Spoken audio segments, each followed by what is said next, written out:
Good. Welcome everybody to the Township of Whitewater Region's regular council meeting, 5th of April. This is our first meeting that we're hosting with this council for a 1 p.m. start on a weekday. So nice to see that everybody was able to make it in, given the road situation. And those people that couldn't, that's why we go electronic and virtual. So just before we start and call the meeting to order, I just wanted to highlight that Councillor Bell is working today in Ottawa and is joining us online. He is confirmed, Sean? Yeah. So he's confirmed online. So the minutes will reflect that Councillor Bell is virtual, and if he steps out for a fire call, we'll just have to note when he leaves. Perfect. Excellent. So we'll call the meeting to order at 1:06 p.m. And our next, first time that we're going to try this is our Canadian Anthem. And it's going to queue up here. What I'd ask is we'll all stand for the National Anthem. We'll face the Canadian flag. So please stand.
Excellent. Please be seated. Next item on our agenda is our land acknowledgement. As we gather, we would like to acknowledge on behalf of council and our community that we are meeting on the traditional territory of the Algonquin people. We would like to thank the Algonquin people and express our respect and support for their rich history, and we are extremely grateful for their many and continued displays of friendship. We also thank all the generations of people who have taken care of this land for thousands of years. Next is our adoption of the agenda. This is an opportunity if there is a member of council or the clerk, if there was a change to the agenda, we could make that change now and vote it in or exclude it. So the recommendation is that the Council of the Township of Whitewater Region approve the April 5th, 2023 agenda. Can I get a mover and a seconder, please? Moved by Councillor Olmstead, seconded by the Deputy Mayor. Any discussions or points for amendment? None seen. All those in favor? And it's carried. Agenda is adopted. Next item is just the adoption of minutes. The first item is the adoption of the March 15th regular council meeting minutes. The recommendation is that the Council of Township of Whitewater Region approve the minutes for March 15th. Can I get a mover and a seconder, please? Moved by Councillor Talbert, seconded by Councillor Trim. Any amendments or changes to the minutes as presented? None seen. Okay, all those in favor? And it's carried. Next, we have committees and boards minutes. These are committees and boards of which council has designated a council member to sit on, and therefore we want to track those minutes as part of our record of proceedings. And in there we have the Historical Society minutes from their 20th of January meeting. Councillor Bell is our lead for the Historical Society. The second item is the Airport Commission minutes. Councillor Moore is our lead, and those are from January 19th. And Muskrat Watershed Committee, the lead is Councillor Olmstead. We have two sets of minutes there from February 16th and March 16th. Is there any comments from those leads or other members of council you wish to talk about on those three sets of minutes? Okay, none seen. Carry on. Disclosures of interest. Any disclosures of interest from members of council today? None seen. Next, we move on to presentations. So we have 6.1, we have Mr. Ralph Lance here to do a presentation. Sir, Mr. Lance, if I can get you to come to the podium, we'll ensure your mic is on. It's not, so. One of the staff can. Mr. Lance, in order to speak, just press the button and make sure it turns green. Good. So just for those members of the public that are watching or may watch the YouTube video in the future, I'd just like you to introduce yourself, and you have 10 minutes to proceed with your topic. We'll give you a warning at the 9-minute mark. Okay, thank you. My name is Ralph Lance. I live at 43 Cameron Street in Beachburg. I've been a resident there for approximately 6 years. So I'd first like to start by saying thank you to the mayor, council, and staff for the opportunity to be here.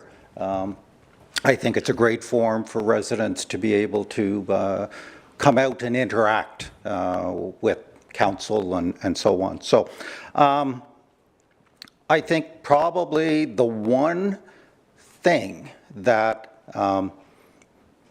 quite possibly everybody in this room will agree to today, okay, is that the Cameron Street Rehabilitation Project did not go according to plan.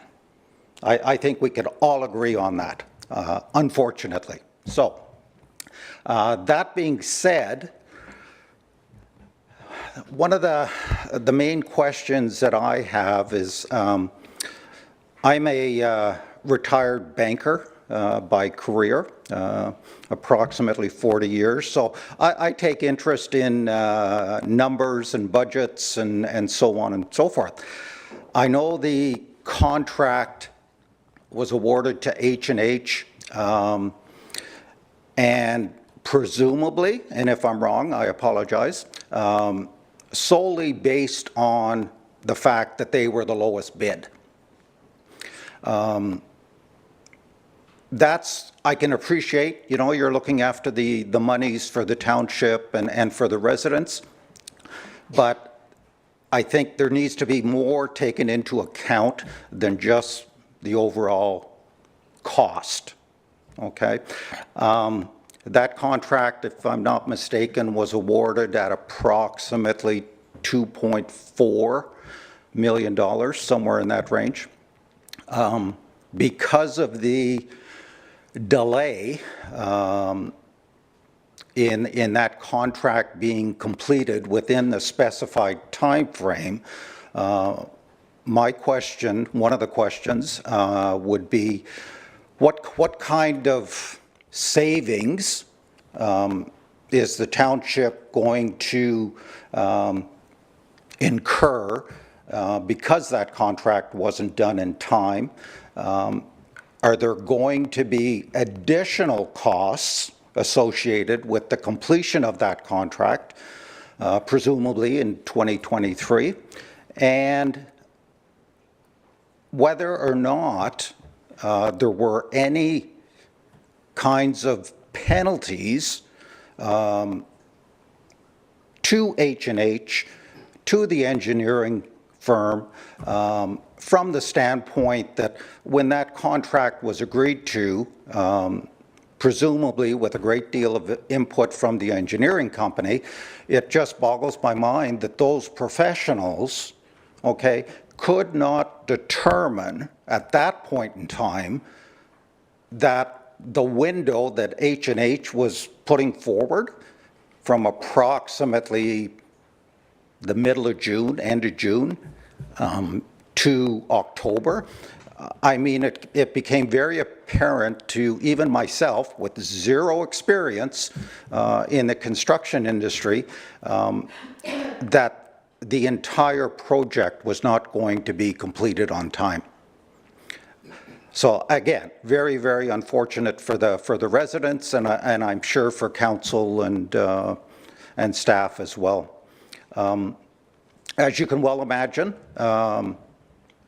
neighbors are neighbors, and we talk a lot, sort of thing. And the number one issue that was raised virtually by every neighbor that I spoke to was the dirt associated. And when I say dirt, I mean dust in the air from the heavy equipment running up and down Cameron Street. I had repeatedly asked, you know, if there was a street sweeper available. I mean, you could, and I'm not exaggerating, you could not see across the street on occasion. Not exaggerating, okay? And again, speak to any other residents there. So that was one of the concerns.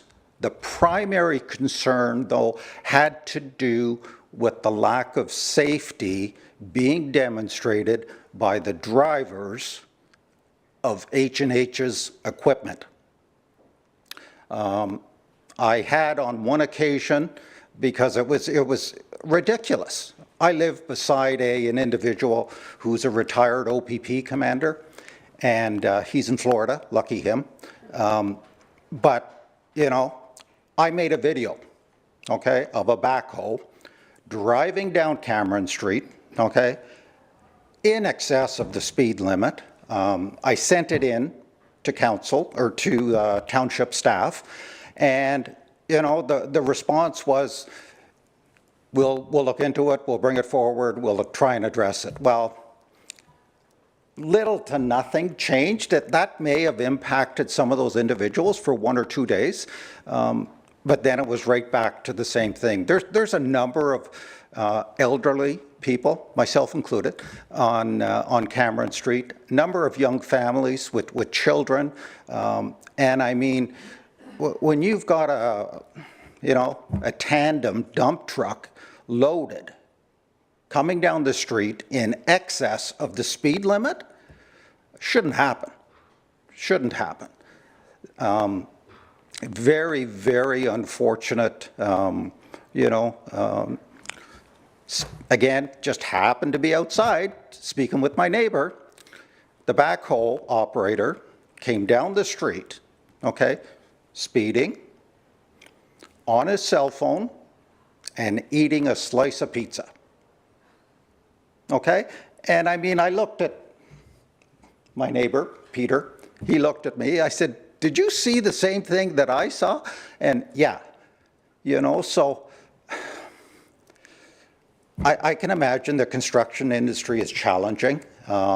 Everybody's hurting for staff these days, trying to get competent staff. I don't know if this was a new individual or what. I don't know. But that's just one particular instance that kind of stood out in my mind. I have had conversations with Ivan and Lane. They've been very professional in the conversations. And it's just a case, I don't know, starting in 2023, if we can anticipate a similar type of summer to what we experienced last year. I hope not. I hope not. That's pretty much all I have to say. Perfect, thank you. And 9 minutes, I didn't even have to give you a warning. Hey, I told you I'd pay attention to numbers. I appreciate that, Mr. Lance.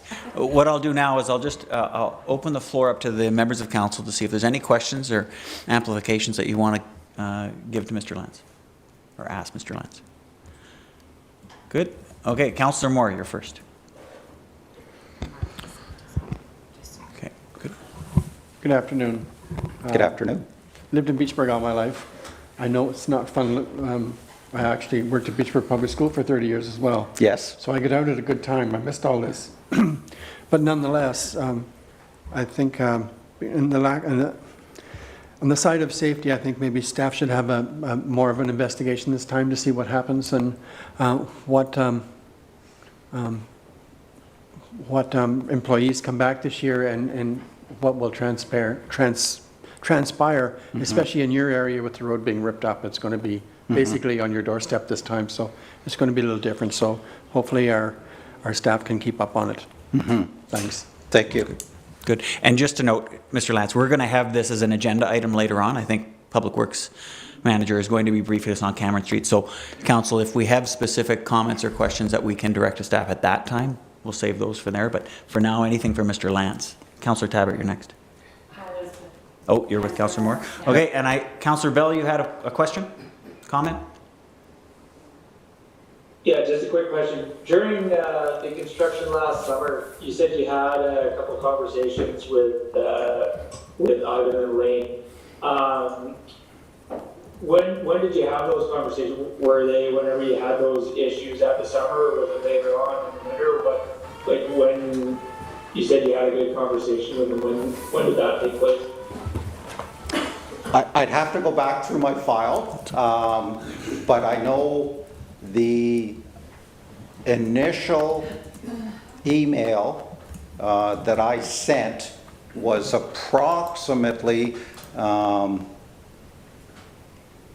think roughly the middle of September, but that was specific to my personal situation on Cameron Street. Previous issues to staff members was done primarily throughout the summer.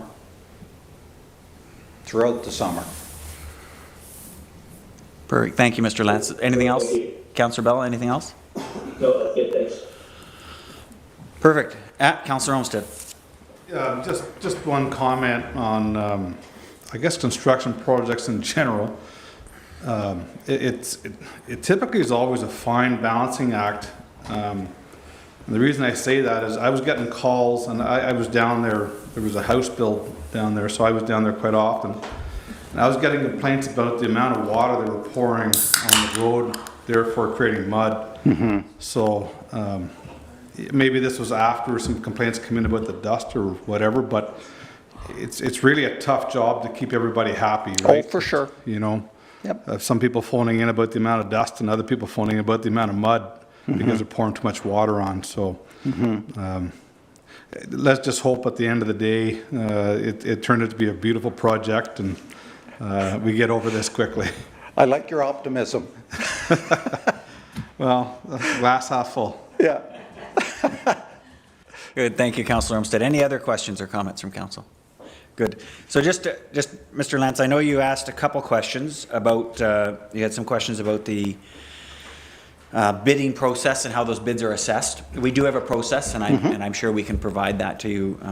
It's not solely based on the projected dollar figure, but I'm pretty sure it's a big component. We can talk to that in some other, and the additional costs and that you will see that later on in this agenda if you haven't had a chance to look at that presentation. So there is some breakdown of the costs and how the delays were affected. And I do take your note and appreciate the public feedback. You know, from a safety perspective and dust versus mud, it's always important to get feedback from the community, and we appreciate that. So thank you so much. Thank you. Excellent. Good. So our next item on the agenda is number 6.2, which is a presentation from Enterprise Renfrew County. And Heather intros. good. So what I'll do, if we're going to get Heather, she's going to come in the main part of the screen, or do we get to look at Councillor Bell all the time? There we go. Okay. Heather, welcome. We're very appreciative that you're able to join us today and provide a brief summary to council, so thank you so much. Sure, thank you so much, and I do need a screen share option, actually, if someone can make me co-host so that I can share that presentation, so that our YouTube followers can also view it. I will launch in and try to chat while we're getting that going as well. Perfect, Heather. They're just they're going to make you co-host here in a second, and then you should have the ability to share your screen. Excellent. Then I will just launch in because I know I have 10 minutes as well. Thank you. No problem.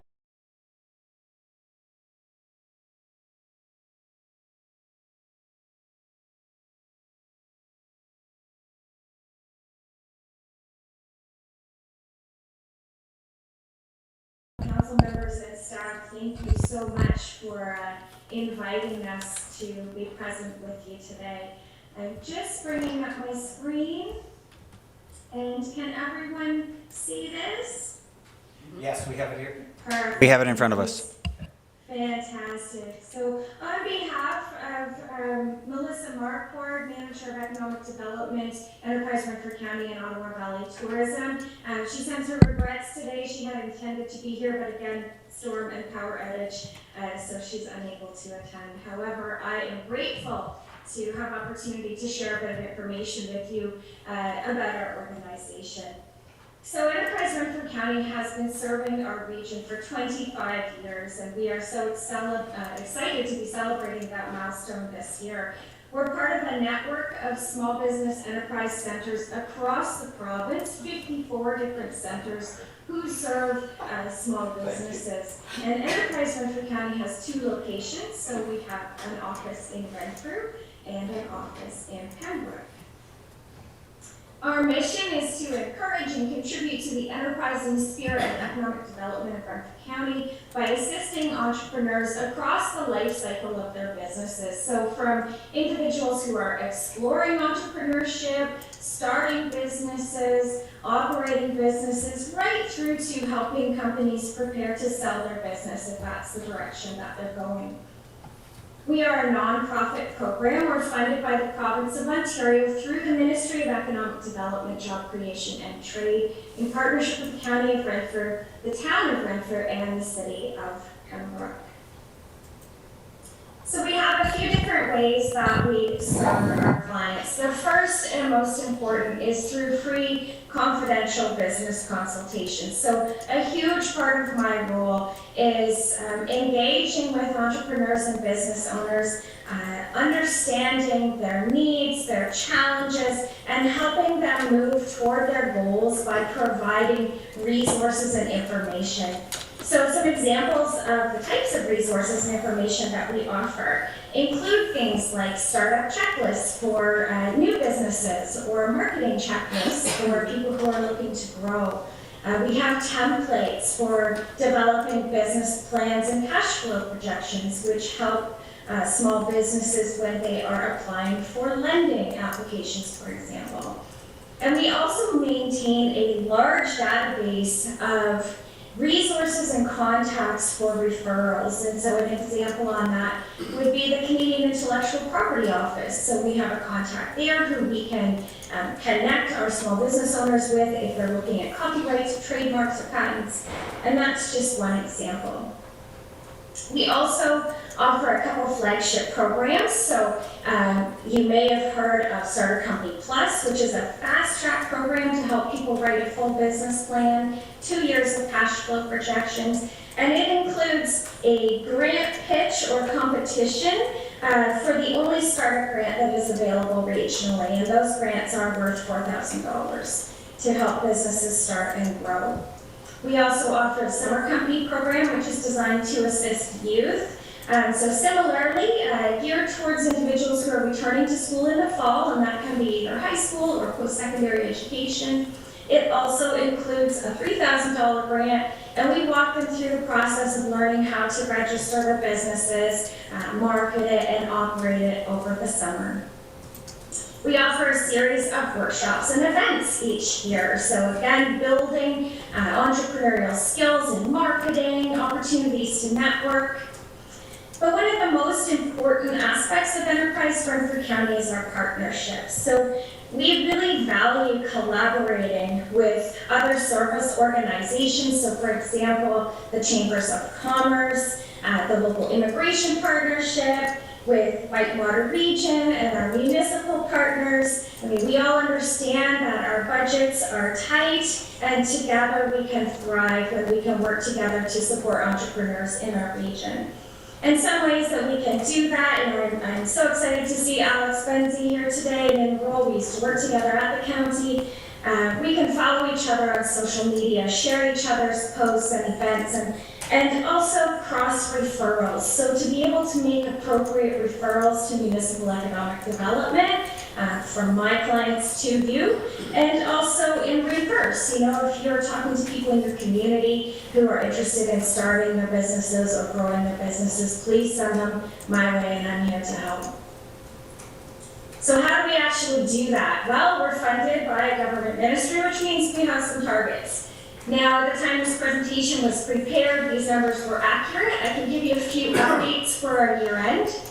So this year we had a total of 899 inquiries into our offices. That's on a target of 750. So we've exceeded that in terms of inquiries.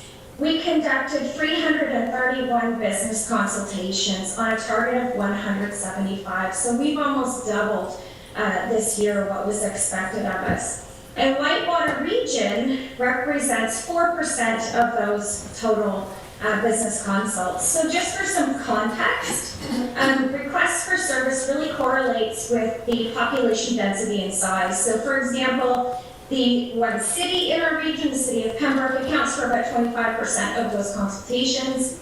The smaller towns account for about 10 to 12% of the consultations. And the towns and municipalities usually land between 1 and 5%. So you can see that Whitewater region is sitting on the high end of that spectrum. What does that result in outcomes? Well, we've actually had 41 new businesses start across Renfrew County in the past year. We had 27 businesses saying that they were sustained, and 21 expanded as a result of accessing our services. And we helped create 50 jobs on a target of 25 regionally this year. So that's new jobs across the region. We track our program statistics separate from those core consultations. Starter Company Plus had 28 participants, 17 grants, 13 businesses started, 15 expanded, 46 jobs created simply through this program.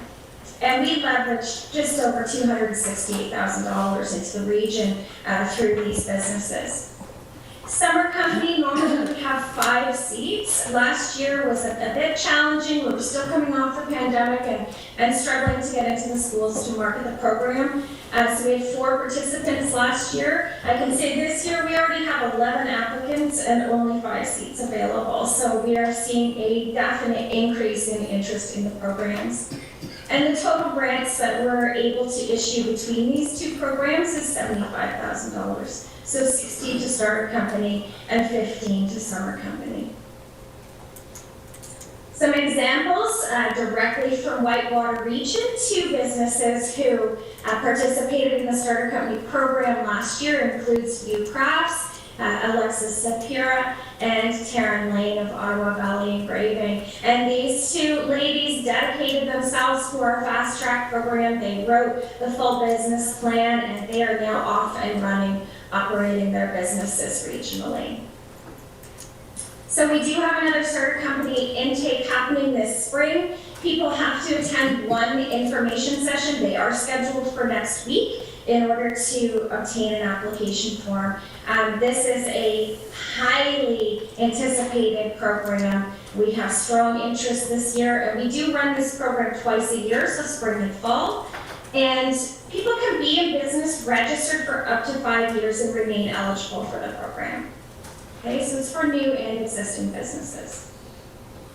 Summer Company, this is our crew from last year. Between the ages of 15 to 29, we help them create their own business. They get $1,500 to start to help them begin their business, purchase their introductory marketing, equipment and tools, whatever they need. And then after they successfully complete the program, including operating their business for a set number of hours during the summer, they receive up to that additional $1,500 award. And the deadline to apply for this year's intake for Summer Company is May 15th. So if you know any youth interested in this program, please, by all means, connect them with us soon. We also offer, as I mentioned, a variety of workshops and events. Here are a few examples. So we will definitely be celebrating Small Business Week again this year. Last year we offered a combination of a virtual series as well as an in-person workshop that was a ton of fun with Maureen McMillan from Madawaska Media and Ryan Schmidt from B&R Photography. and we had an in-person photography workshop, so very well received. And you can see on that poster on the left an example of some of the partnerships and how we all work together. So with Community Futures Development Corporation of Renfrew County, Town Renfrew, Pembroke Global Immigration Partnership, the Chambers of Commerce, we all work together to help deliver these programs and serve entrepreneurs in our region. We also were very excited to receive a French grant this year, so we applied for it last year and were approved. So we were able to improve our French language services. And one of the aspects of that was to hold a networking event just in February with our Franco-Ontarian partners at the Centre Culturel Francophone de Pembroke. And it was very well attended. We had 27 people there. We hosted a Francophone Entrepreneur Award, which was won by MJ Levesque or Marie-Josée Levesque of Bumpy Road Studios. So just examples of how we work together and partner and collaborate to support small businesses. Here's some contact information. So again, my name is Heather Inwood Montrose. I'm the Small Business Advisor. My colleague, Lindsay DeBurton, the Program Officer, looks after the Summer Company program. And you can check us out on enterpriserenfrewcounty.com, follow us on Facebook, Instagram, and LinkedIn. We offer so many services and resources to entrepreneurs. So I am going to stop share. And moving forward, I'd just like to say how excited I am to continue working with Whitewater Region to help your entrepreneurs grow, and look forward to any questions. Thank you again for having me here today. And you were just right on 10 minutes there. So good practicing. Good. So at this point, Heather, first I'll just thank you. I really appreciate you making the time to come and approach council today and share this information. But I'll open it up to council if there's any questions or comments that they might have that we can discuss. So Deputy Mayor, you're up. Thank you very much, Mayor, and thank you for your presentation, Heather. Just one question. You said the next intake is, you've got 11 participants already looking for 5 spots. How are they determined? Is it a first come, first served basis, or how are they chosen? Great question. And so for all of our programs, there's always a strong interest, which makes it very challenging to determine who will participate. So we use rubrics to be able to score applications based on a variety of criteria. And we have asked our economic development partners to participate in that process so that we're neutral, because if it were up to me, I'd have everybody in and give away as much money as I possibly can, but we can't do that. So we definitely use a process to ensure that clients are ready for the program. Thank you. Thank you. Anybody else would like a question or comment for Heather? No? Heather, I have a couple if that's, and maybe the staff do too, so I'll see, I'll take an opportunity here. In terms of assisting companies, the percentages you said at 4% for Whitewater Region, my quick math said that's probably 12 to 15 consultations. Is that about right, do you think? Yeah, that's about right, yeah. Is it, do you share the information on those consultations? Do we have an idea what types of businesses, geographically where they are in the township? Will you have that kind, you don't need to share it now, but can we access that if we're interested? So great question. So Mayor Nicholson, I joined the team last year, and one of the most important things to me in working in an environment where we are funded based on our statistics is having clear information about who we are serving regionally. So this year, we've implemented a new CRM system. So that's a client relationship management system, which is allowing us moving forward to track exactly that information more consistently. So we are now tracking what industry people are coming from with their NAICS codes, different types of businesses, how long they've been in business, how many employees they have. So the content of the consultations is confidential. However, the statistics related to your regions and the types of businesses that are accessing services will be available moving forward now that we have implemented this new client relationship management system. That's perfect, because just to help us get an idea of where those businesses are coming up and what their types are. The other question I had is just, we have our own community improvement program and other areas that we try to help support economic development with our limited resources. Are you aware about our programs and the people that approach you? Is that information that you're sharing with them? Absolutely. And so another thing that we do, information is power. So we try to be as informed as possible of what each region is offering. Of course, you know that better than I do. We have partnered with other regions. So recently we partnered with the City of Pembroke, Town of Petawawa, and Laurentian Valley to help deliver an in-person session related to their community improvement plans. So we brought in a trainer who's a contact of mine who developed a storefront merchandising in-person event, and also some virtual events related to that. So again, that's where collaborations and partnerships are so very important. We all have limited resources. We can partner and work together to deliver information that helps the entrepreneurs in our region. So I would love to chat more about opportunities there. And if there's any information you can send me so I'm better informed, please do. And otherwise, I will refer appropriately to send people to you. Excellent. The CAO is nodding, so I'm sure that we'll get connected.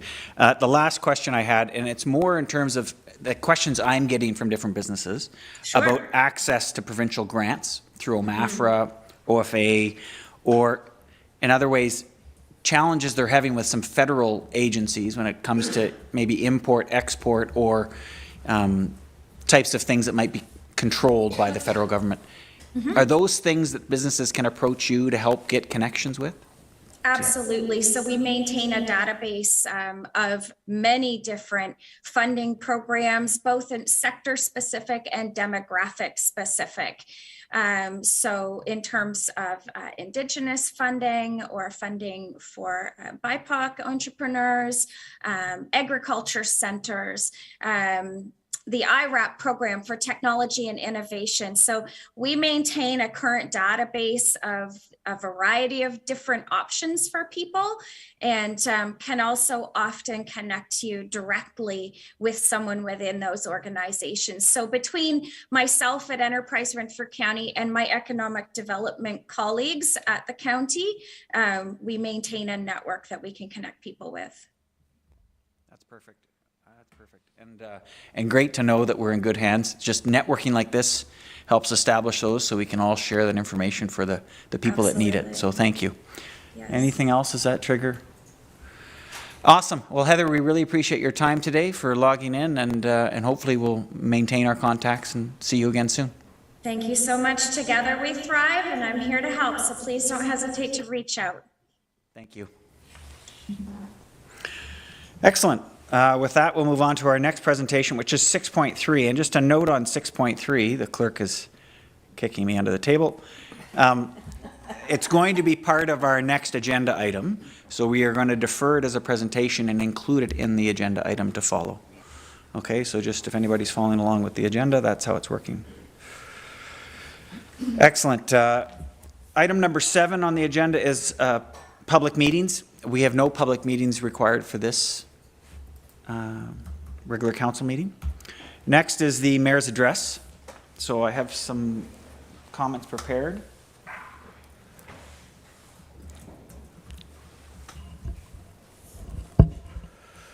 Excellent. So over the period of 16 March until 4th of April, I attended 15 meetings and events on behalf of council.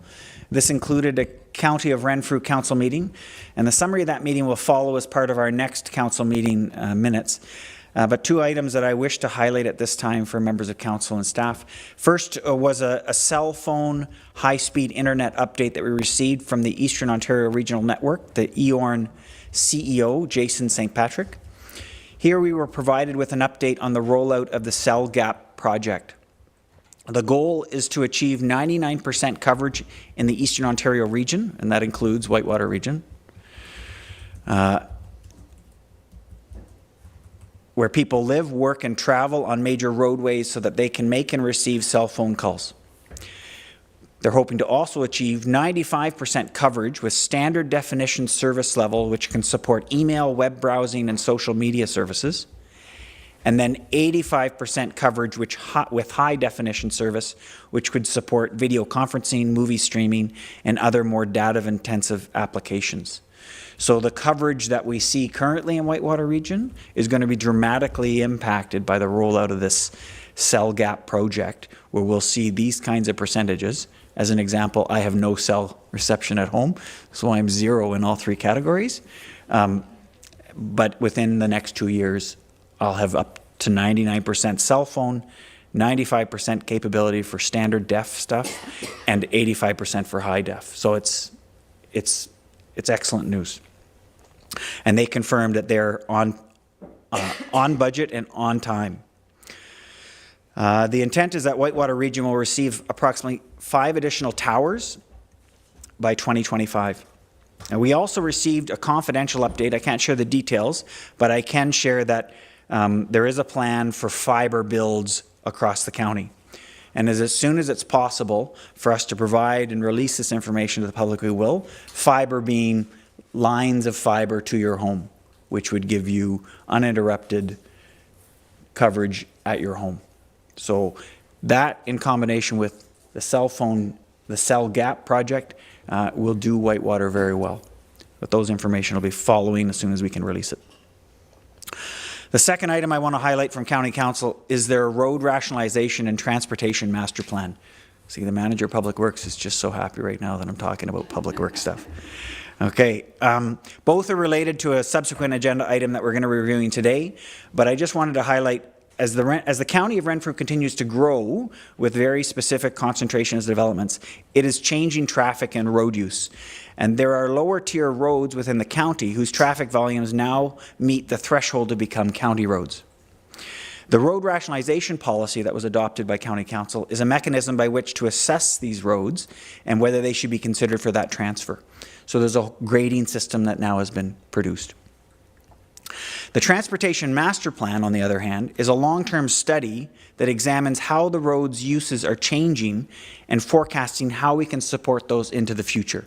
So as growth continues in specific areas, that's going to change the way the roads are used, and the Transportation Master Plan will help inform those decisions. Which ones should be invested in because they're going to be used more, or vice versa.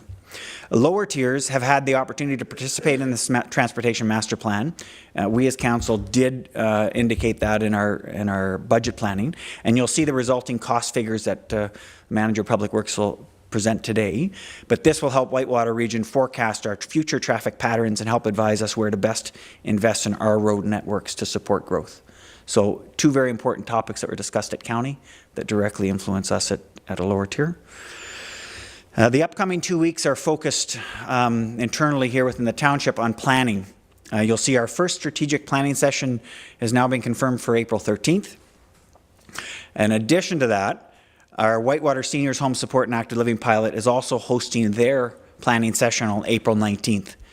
That's going to help them define how they'll look and where they're continuing to invest to move this project forward. Councillor Trim is our lead on this event and can provide you more information if you wish to participate or learn some more. So I ask you to talk to Councillor Trim. Lastly, I just wanted to shine the light on staff efforts these past 2 weeks. So it's a small example, but I'll ask you to bear with me because it's important to my family and reflects on some of the day-to-day supports that the staff here at the office provide our residents. We have a set of retired farm dogs, and one of which is 14 years old and starting to have those days of confusion and wandering. Twice she has escaped and wandered off throughout our community. Both times, the staff here at the office were able to connect the folks who found the dog and reach back to us for a connection. So in the process, I also received a gentle reminder to renew my dog tags, which is done. Okay. And what I wanted to just acknowledge that these are just small efforts, but an indication of the types of things that our staff do on a day-to-day basis to support our residents. They provide staff, in addition to that, they provide us as council and residents so much support to keep things moving. Just a small example of the work they do, and I just wanted to publicly thank them and for everything else they do that make it work. So, thank you. That is the end of my address. Yes, Councillor Moore, you have a comment. Question on EORN. Yes, It's nice of them. They've been telling us now that they were going to start right away. That was 2 years ago. They still haven't dug a hole. Any prognosis on when they will start digging in Whitewater? Yeah, this is a great question.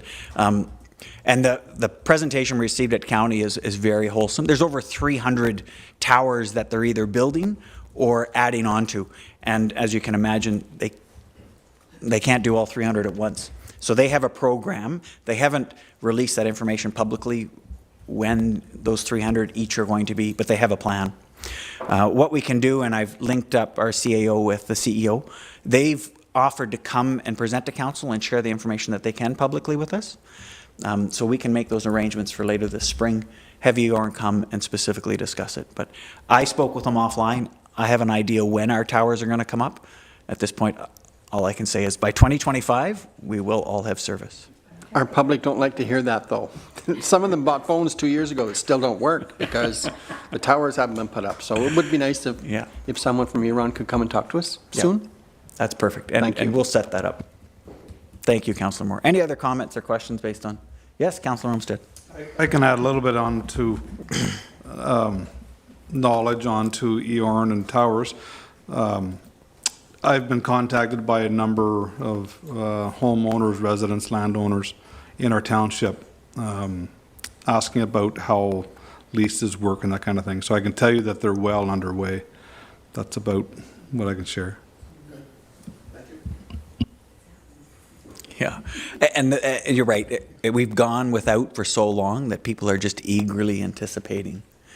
And that triggered one thing I did raise because a number of residents have reached out to me, especially when the flooding occurred, about 911 access and cell towers. So I did ask them, how will it work now if you call 911? Will it get routed in the correct way with a cell phone? So EORN has taken that aboard as something that they're going to investigate. It would only affect those residents that would pick up cell phone towers in Quebec. So for Clunge or La Passe area. Okay, good. Any other comments or questions? Yeah, Councillor Trim. Just with respect to the seniors project workshop. Sorry, in respect to the seniors project workshop on the 19th, that's going to be an invitation only workshop. However, anything that comes out of it will be definitely reported to council. And kind of related to the seniors project is that Mayor Nicholson has mentioned how the staff has helped his family, but other councillors are also helping his family too, so. Yes, he's fishing for a thank you, I think. No, just recognition of the seniors meal program, sort of. Yes, we went to pick up the meals on Wednesday night, and Dana was trapped in a tree blew over on our laneway, and Councillor Trim delivered. Then when he met the tree, he had to walk the 800 meters down the house. So we appreciate it. Thank you. Excellent. Any other comments or questions? Good, great discussion. Thank you. Okay, next item on the agenda is item number 9, public comments. So just to review, first I'll ask the clerk, is there anybody that's registered for comments or provided in writing public comment? Okay.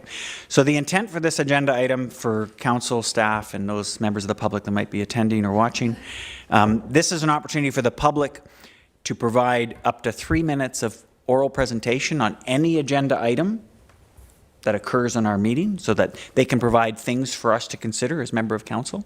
They could also provide that in writing to the clerk before, and at this point in the meeting, we would just publicly acknowledge that as received, and all the members of council would have it as part of their package. So it is another way for us to remain open and transparent with the public where they could provide and have their feedback for agenda items publicly acknowledged. Good. So none seen, none received. Okay, good. Next, we'll go on to item number 10, which is our Cobden Water Treatment Plant Quality Study. The recommendation is that the Council of the Township of Whitewater Region receive the report titled Review of the Cobden Drinking Water Treatment Facility, Evaluation of Options to Handle Water Quality Challenges, prepared by the Ontario Clean Water Agency, OCWA. Can I get a mover and a seconder, please? Moved by Councillor Moore, seconded by Councillor Olmstead.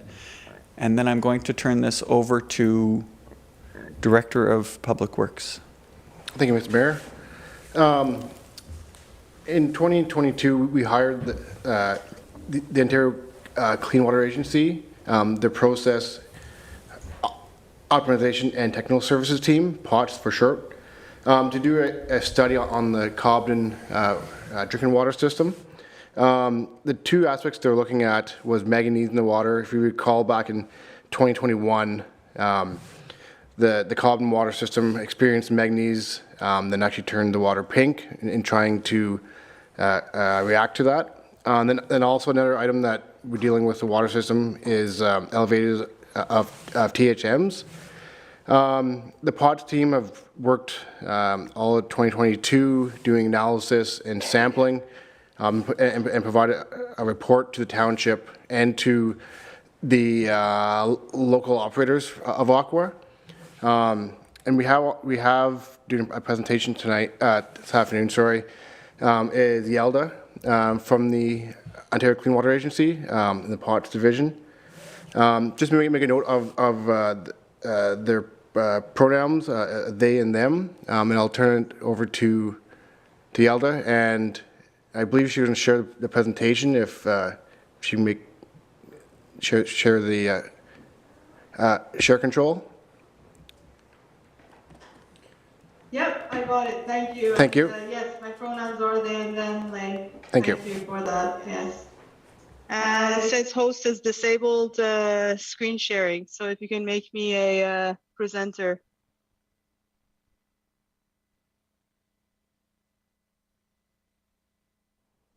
You should be good now.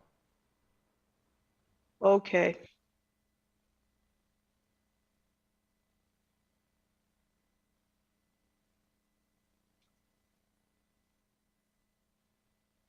All right, so thank you for having us. I'm just going to go through this. We're going to provide you with a summary of the study that we did in the past year on the Cobden Drinking Water Treatment Facility. I'm going to start with introducing my team. Two of my team members are actually on this call as well. I'm Yaldah Azimi. I'm a senior program manager for wastewater, actually, in the process optimization group at OCWA. I have with me our director, Sangeeta Chopra, and our operations specialist, Scott Stewart. So we started this program last year, as I said. There's been a lot of collaboration with operation, and we consider this study as a success story, as a lot of the recommendations that we've made operationally are already being implemented and followed up on. So I just wanted to kind of recognize that as well for our operations team, who are also actually online. So we have Ashley and Kaylee from the treatment facility with us today as well. So with that, I'm just going to go through. Sorry, this shows March 15th. We were going to be presenting at the previous council meeting, but it got delayed. So with that, I'm just going to go through my slides. So this is the first slide is mostly just on the process optimization and technical services that OCWA has. So you're probably familiar with the operations team of OCWA that operates the water wastewater treatment facility and the collection distribution systems. So my team is a small group within the Ontario Clean Water Agency, and we provide technical services to all the operation teams across Ontario. We provide technical input on technologies. We do process evaluations and any kind of support in piloting, process design, review of design, any kind of process troubleshooting with compliance and issues that we are seeing today at, actually not today, but the issues that we're going to talk about today at Cobden Treatment Facility. Looking at operating procedures, updating those. We're involved in some of the communications also with the MECP, some emergency responses and consultation with regulatory bodies. So that's kind of any kind of technical issues that come up at the facilities that need technical input. Usually we get involved. So Cobden Water Treatment Facility, this is a process flow diagram, just shows the process. So you see, we start from here, we get the raw water from Muskrat Lake, and we go through a raw water well. There's chemical addition, as you see here, there's coagulant that is added. In addition to polymer, these are added for removal of organics. Potassium permanganate, we have chemical injection for that too, that addresses some of the colored water issues. Mixer to make sure the chemicals are mixing properly. And then we have 2 filtration units that have within them a filter as well as a settling tank. So some of the solids that are formed here through coagulation get separated, and then the rest of them are separated through the filtration system. So what comes out of the filter goes into disinfection. So we have primary disinfection here with sodium hypochlorite through the clear well. There's contact time here. So there's initial disinfection, and then obviously a dosing point into the distribution system as well of sodium hypochlorite. And this goes through the distribution to make sure that disinfection continues until the end of the distribution line. In terms of the backwash of the filters goes into the, there's options to send it either to the lake or to the sanitary sewer, and I believe it is sent to the sanitary sewer from this facility. So it's this facility is rated at 1,364 cubes a day, and currently we're running about 650, so about 50% capacity. This slide is talking about just the Ontario water quality standards. So THMs are trihalomethanes, HAAs are haloacetic acids. These are both disinfection byproducts, so they're formed when you have organics in contact with chlorine, and THMs are one of the issues that Lane was just speaking about that we looked into addressing. So anyway, the limit is 100 micrograms per liter. This is calculated as a running annual average. HA is 80. So these are the main two that we kind of look at in terms of compliance issues. We've had some THM issues. Manganese, iron, and color are also tracked, and these are mostly aesthetic objectives and based on the Ontario drinking water standards. But the THMs and HAAs are per Ontario regulation. So that's kind of the framework that we have done our assessment in terms of compliance and resolving some of the issues. So compliance challenges that we've seen at the facility.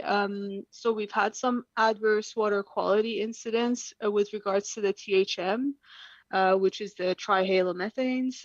We've had that in July 2021. We measured 139, higher than 100. In July 2021, we've had some community complaints about colored water issues. So this was yellow-brown water that was going through. And then in August, we had some pink color issues in the water as well that also resulted in an adverse water quality incident. And then again, in 2022, we had a THM exceedance, which is when we got involved in looking at the process. So really the purpose of this study was to evaluate the current treatment process and operation practices and figure out really what's the cause of elevated disinfection byproducts, the DBPs, which THMs and HAAs are in that category, and in the distribution system and some of the colored water issues that were seen at the facility that caused community complaints and such. And also to come up with actionable items for operations to carry out and for the town to carry out in terms of capital projects, also to look at improving treatment, obviously, and reducing compliance challenges. So here's just a bit of a slide kind of talking about what causes disinfection byproduct formation. So as we talked about it before, chlorine, when it comes into contact with natural organic matter, that's when you would have the formation of the disinfection byproducts. Obviously, within a water treatment facility, the reason we add the coagulant and the polymer, the upstream chemical treatments that we do upstream of the filter are to remove the organics. So the reason, so we try to reduce the NOM basically in the water. So by the time it gets to contact with chlorine, you don't get a lot of disinfection byproducts. So as you can imagine, the contact time between these compounds can actually accelerate the formation of the disinfection byproducts, and temperature and pH also have an impact. So in terms of these parameters that we're showing here, the chlorine dose, the natural organic matter, the contact time, pH and temperature, only temperature is one that we can't really control, but the rest, to some degree, we can have some control on to improve the conditions at the facility. So as part of the study that we did, we had a comprehensive sampling program, again, to zero in on each process and see where the causes for elevated THMs were. The facility, yes, it's operating at 50%. We already established that in the initial slides. The source water, so what we did was we measured several parameters in the source water. Also, we measured things within the process. So upstream of the filter, after chemical addition, after the filter. So we just kind of like went across the process and did some samples to figure things out. One thing we found was the turbidity of the raw water had actually decreased over the 5 years, just through the review of the historical data as well. And what we saw was the source water, everything seemed within normal ranges of what we would expect in an Ontario source water, fresh source water. And some of the conclusions that we made from the sampling program were they really shed light on areas of improvement at the facility, but also it also informed the group on how we can do better monitoring and better sampling to keep track of when things are going downhill and how to address those things. Another finding was that, one of the other findings we emphasized on really through the study was that the plant could benefit from optimizing the chemicals, the chemical addition. So that includes the coagulants and the chlorine, the disinfectant. So the current coagulant shows optimal organics removal. So we compared what the chemical that is used now compared to some other chemicals that maybe we thought potentially other chemicals would work better, but we found that the chemical that is used now is actually, it performs quite well, so there's no need to change the chemical. What we found was optimizing the dose and adjusting it to the quality of the source water was the main factor that can be optimized. And jar testing is the test that we actually do to determine what the optimal dose of the chemical is versus the source water as the quality of the source water changes. So this is a practice that we're trying to do more frequently across all of our facilities in Ontario, and Cobden, since we started the program, is already doing this. So they're already taking a proactive approach in conducting the jar tests and looking at how the chemical dose has to change based on that, and they are making those adjustments. This is a graph showing the removal of organics and the impact that optimized chemical usage has on it. So On the y-axis, you can see the average monthly total organic carbon. So it's just another indicator of the organics. So you can see the numbers. Here are the different months. And what we found is, within the initial, once you add the chemicals and once you're pre-filtration, a lot of the carbon is removed from the liquid, and it's already in solid form. But when you actually do optimize the chemical addition in your process, which happened in the month of September, we were really kind of bang on with the dose that we used, and it was done because we had to vary it, and you can't vary it very suddenly. So in September, we were at a point where we knew that we are operating at an optimum point. You can see that between the different processes, from raw water to the pre-filter to after the filter and treated water, you get a lot of removal of the organics. And here we're saying on average about 25% is removed, but you see in an optimized way you get more than 30%, 35% of it removed. And as I noted, September was the month that it was adjusted very well based on the jar test. And that was the month that we saw the lowest THMs as well. We saw them at about 60 compared to the limit that is 100. So that's what the finding was there. And then, as I noted, there are a few parameters that actually impact the formation of the trihalomethanes, the THMs, which are the issue that we're trying to address here. So organics is one part that we addressed just by looking at the coagulant and optimizing that dosage through jar testing. The other parameter is the chlorine. So how we are dosing the chlorine for disinfecting the water. So this slide talks about the chlorine. So what we're showing here is the distribution water THMs that are measured on this y-axis here. These are the dates, and on the other side we can see the chlorine residual, and this is after the primary disinfection. So what we see is, 2020 was when we saw the THMs go up quite a bit, and that kind of coincides with the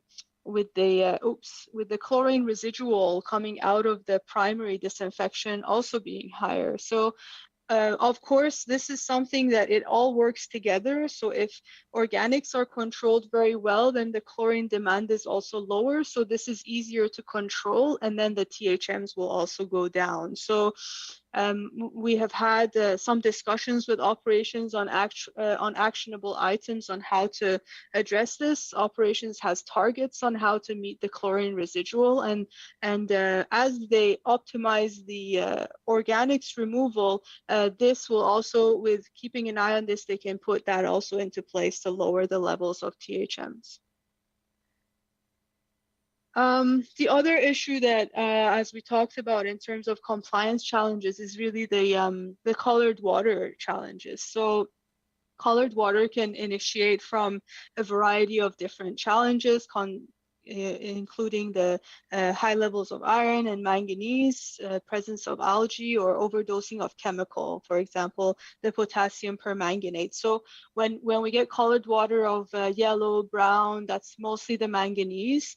The iron level, we looked at the historical data, and compared to other Ontario waters, the iron level in the source water is very low at Cobden, so manganese is the main one, and bear in mind that manganese isn't really an issue every year. So every few years, the manganese is at that elevated level that you actually do need to start the permanganate system to oxidize it and then remove it through the filters. So it's not a system that is continuously used.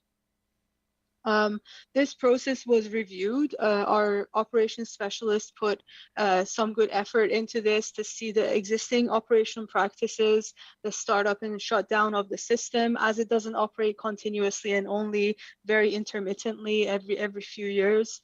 Some of the calculations for the doses, and also we recommended for manganese to also do jar testing to figure out what the optimal dosages are when the operations staff see that there is an issue. So there's some good material, even though this year, the previous year, 2022, when we were doing the study, colored water was not an issue in Cobden, but we provided operations with some good tools and updated practices on how to manage that.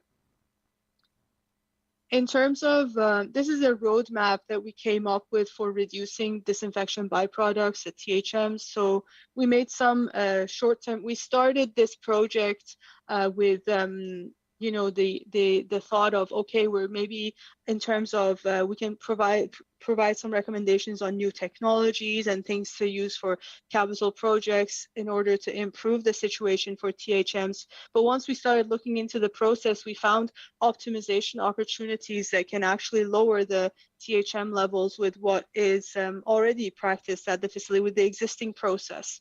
Of course, there's maintenance upgrades and age and equipment age and things like that that need to be addressed, but we're talking more about like the base of the process that is actually at the facility. So what we came up with was to have some short-term recommendations on how to address some of the current issues at the facility, and then we'll go through another evaluation period to see whether the short-term recommendations resolve the issues before we make long-term recommendations for capital upgrades. So the short-term recommendations, as we discussed, was to reduce the organics, which means improve the organics removal, and also reduce the residual chlorine numbers after the primary disinfection. So this basically for reducing the free chlorine, operations has targets. So as I said, as we get into the territory of optimizing the organics removal, the chlorine demand will go down. There will be less fluctuation, and operations will be, it will be a little more easier to manage the chlorine residual in terms of keeping it at a good number.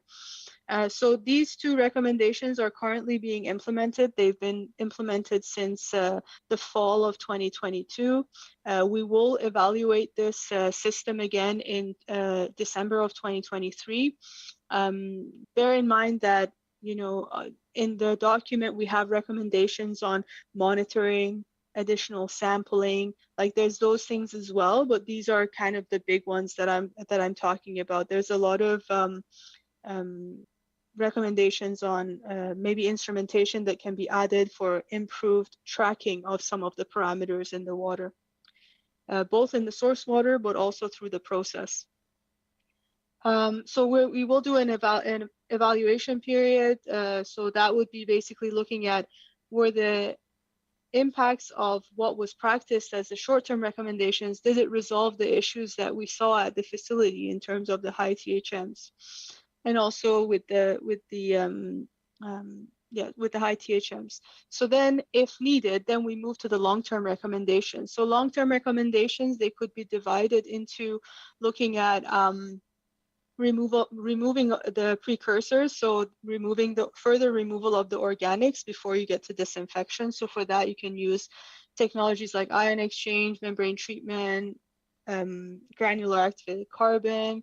You can do pH adjustments to improve the removal of your organics. So each of these is actually described as a big, it's a big section in the document. So if you have more interest, you can go there and review all of that. You can remove the disinfection byproducts after formation. So aeration maybe in the water tower is something that we've used in other facilities that has helped with the THM issues.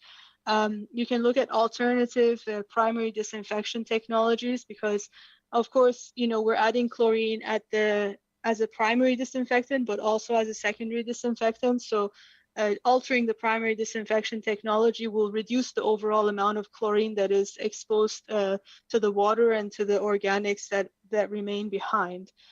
So for this, you can use UV ozonation and those technologies, and then alternative secondary disinfection. So instead of using sodium hypochlorite, this needs a study to figure out whether chloramination can be used as a secondary disinfectant. So there's lots of options to look at if this evaluation shows that we do need additional technologies to address the issues here.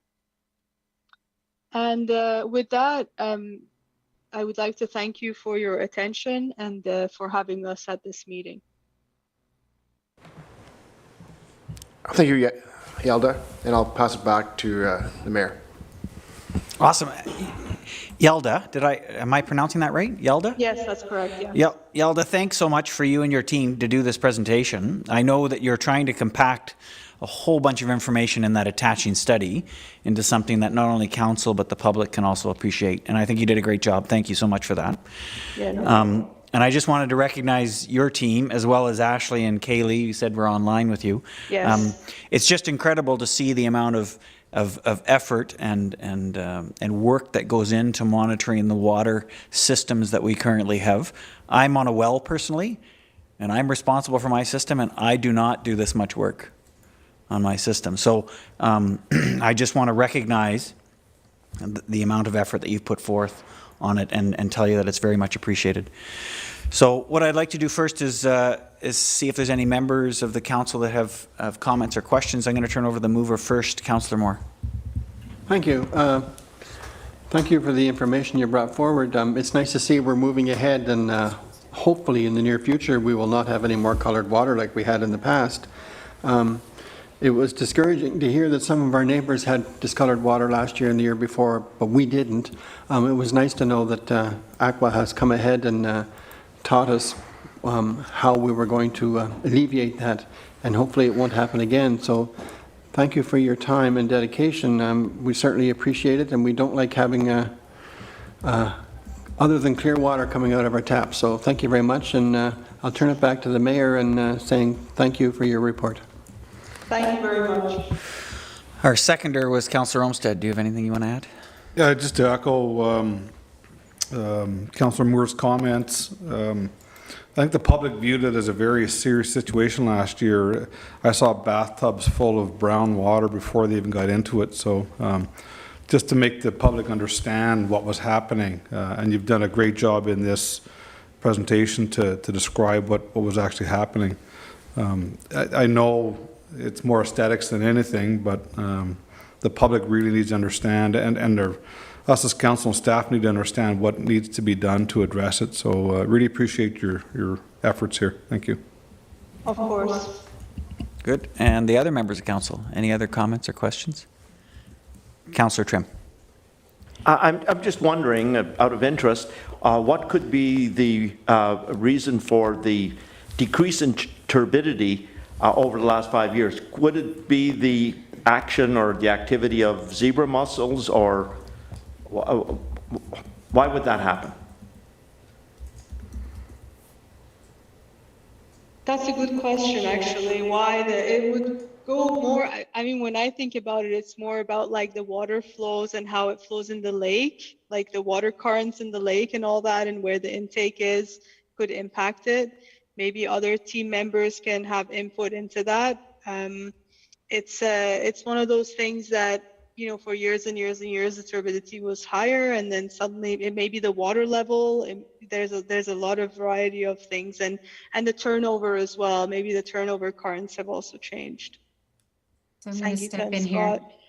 So basically, some of the things that can happen is whether the oxygen levels, very slight oxygen level changes within your water can affect whether you have your manganese either in particulate form or you have it, or I'm using manganese as an example. If it was in its particulate form, it could show up as a turbidity number. So if it was in its dissolved form, it would show up as it wouldn't show up as a manganese number, your turbidity would go. That's one piece. There is also the weather component that Yaldah refers to. And this is a big, this can impact you in terms of sort of rainfall events to your source water, wind currents. This also impacts things like algae. You will find that you'll see temperature gradients. If you had a drier season, that impacts both algae and manganese. So yeah, there's a lot of different things, and you do see this kind of thing happen. There's also anything that would happen at the sediment level as well that could, push stuff up. And also, I'm not actually quite familiar where your intake is in terms of its depth, but where it's pulling water from is a very important piece as well. So there's a whole bunch of things. The main thing with turbidity, I guess, is that we kind of go in ranges with turbidity. That's how we like to sort of look at the chemistry of water. So we go, this is a medium, this is a low turbidity, and then we sort of start from there as a starting point in terms of how we're going to treat that thing in combination with some of the other parameters that Yaldah speaks about. And then based on that chemistry, we move forward. But when Yaldah is speaking to, a drop in turbidity, it's out, it's moved within a, it's dropped in a range. Okay, so there is a significant sort of visual that you can see that on a graph. I hope that answers your question. That's right. I mean, overall, it stays within the lower range of what we see across the province, but within that, we've noticed a slight decrease in the past maybe 3 years. Thank you. Yep. Excellent. Any other questions from council? Good. I had a couple, Yaldah, Yep. and just tweaked me when I saw the presentation. It talks about, you said that the THMs, as an example, were monitored on a rolling average across the year? It's the compliance is based on a rolling annual average on a quarterly basis. So every quarter you have to look at the 1 year of data, and then you have to have a certain number of samples that were collected in each quarter and average those, and then average those numbers.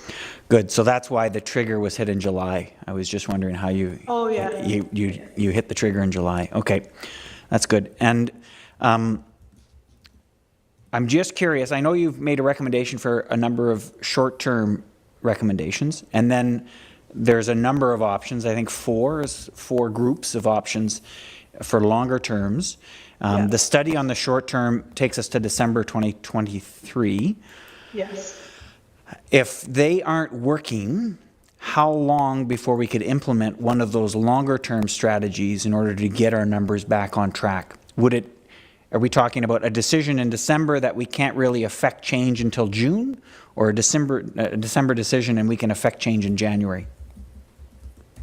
Yeah, I don't think it will be December decision that you would be able to implement in January, because any of these groups of, like, if you look at any of them, so for example, let's just pick one, like let's say we pick to do the aeration in the water tower. That again would require a bit of engineering, a bit of work, talking to some people, and then, it would take up to, so depending on which option you select, it may take up to up to a year to implement. So that's more of a timeline, or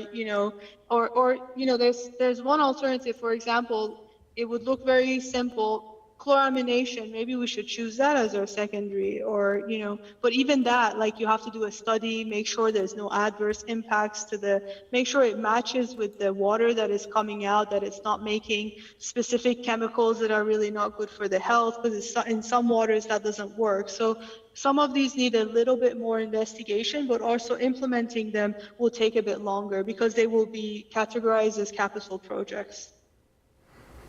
If I can just add to that a little bit, is that certainly council and the community will want to have a say in some of these options. One of the options on the table there for the long term is putting in a UV system, right? So these are capital expenditures that you likely not only want to be evaluating for efficacy and life cycle, but you also want to be looking at them in terms of overall cost.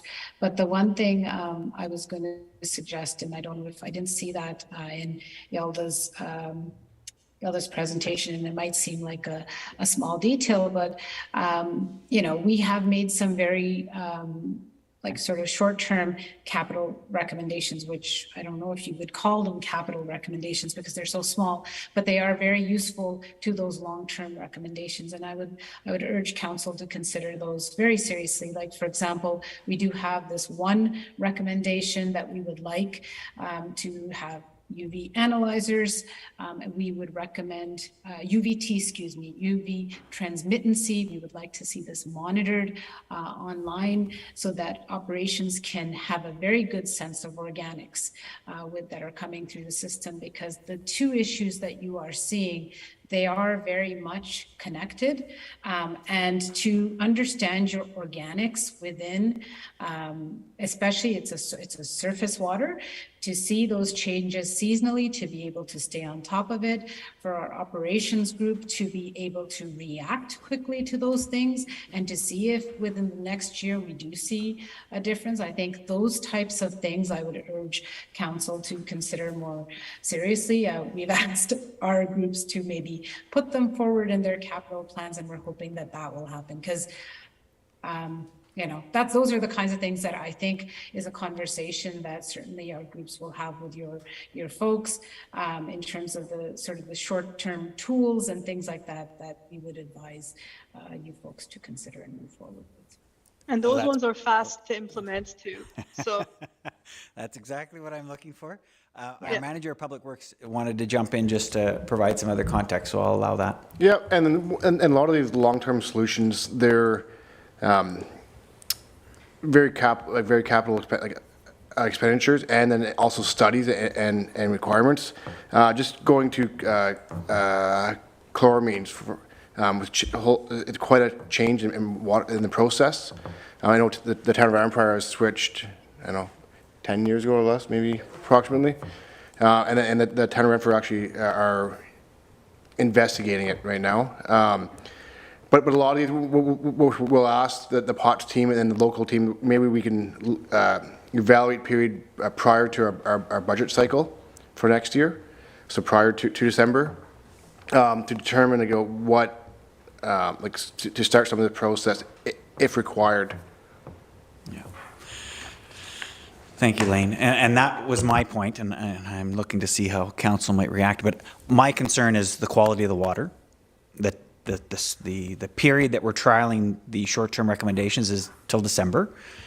And if they don't work, I want to be able to immediately take the next step and not then jump into a year-long process of funding it and studying it. And I think I'm getting some nods around the table in the same way. So I'm not sure how the CAO wants this to proceed, but I notice we're receiving this report from direction to staff. Can it be to look at can we have a plan for how to react in January should the results not be as we wish?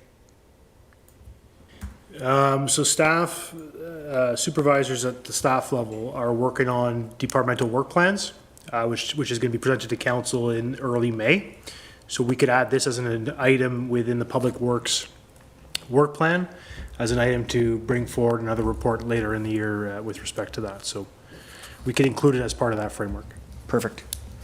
Perfect. And that we can look at those short-term recommendations, short-term capital-like recommendations that they offer. Perfect. I had one other question, and just in terms of the communication strategies about this with the public, have we got something in our pocket should there be another change in the water quality color,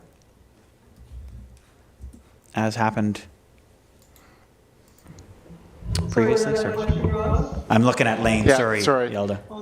Yeah. As Yaldah presented, with manganese, it's not. It's the local aqua team samples for it, but it's more a reactive approach to it because it's not used all year long. And last year, for example, we had no use of the potassium permanganate, for example. But in 2021, there was a high level of manganese in the water, which reacted to using the system. So the big thing, maybe Ashley or Kaylee can speak to this, that it's the sampling of the raw water and to be very short period to actually start using that system.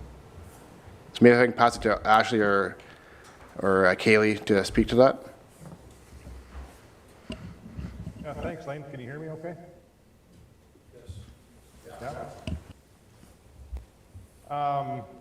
Yeah, so just based on the raw water quality testing in the plant, we're monitoring very close, and then we make adjustments to the system on a day-to-day basis based on the levels that we're seeing. What is the timeline to actually start seeing it in the raw water to actually start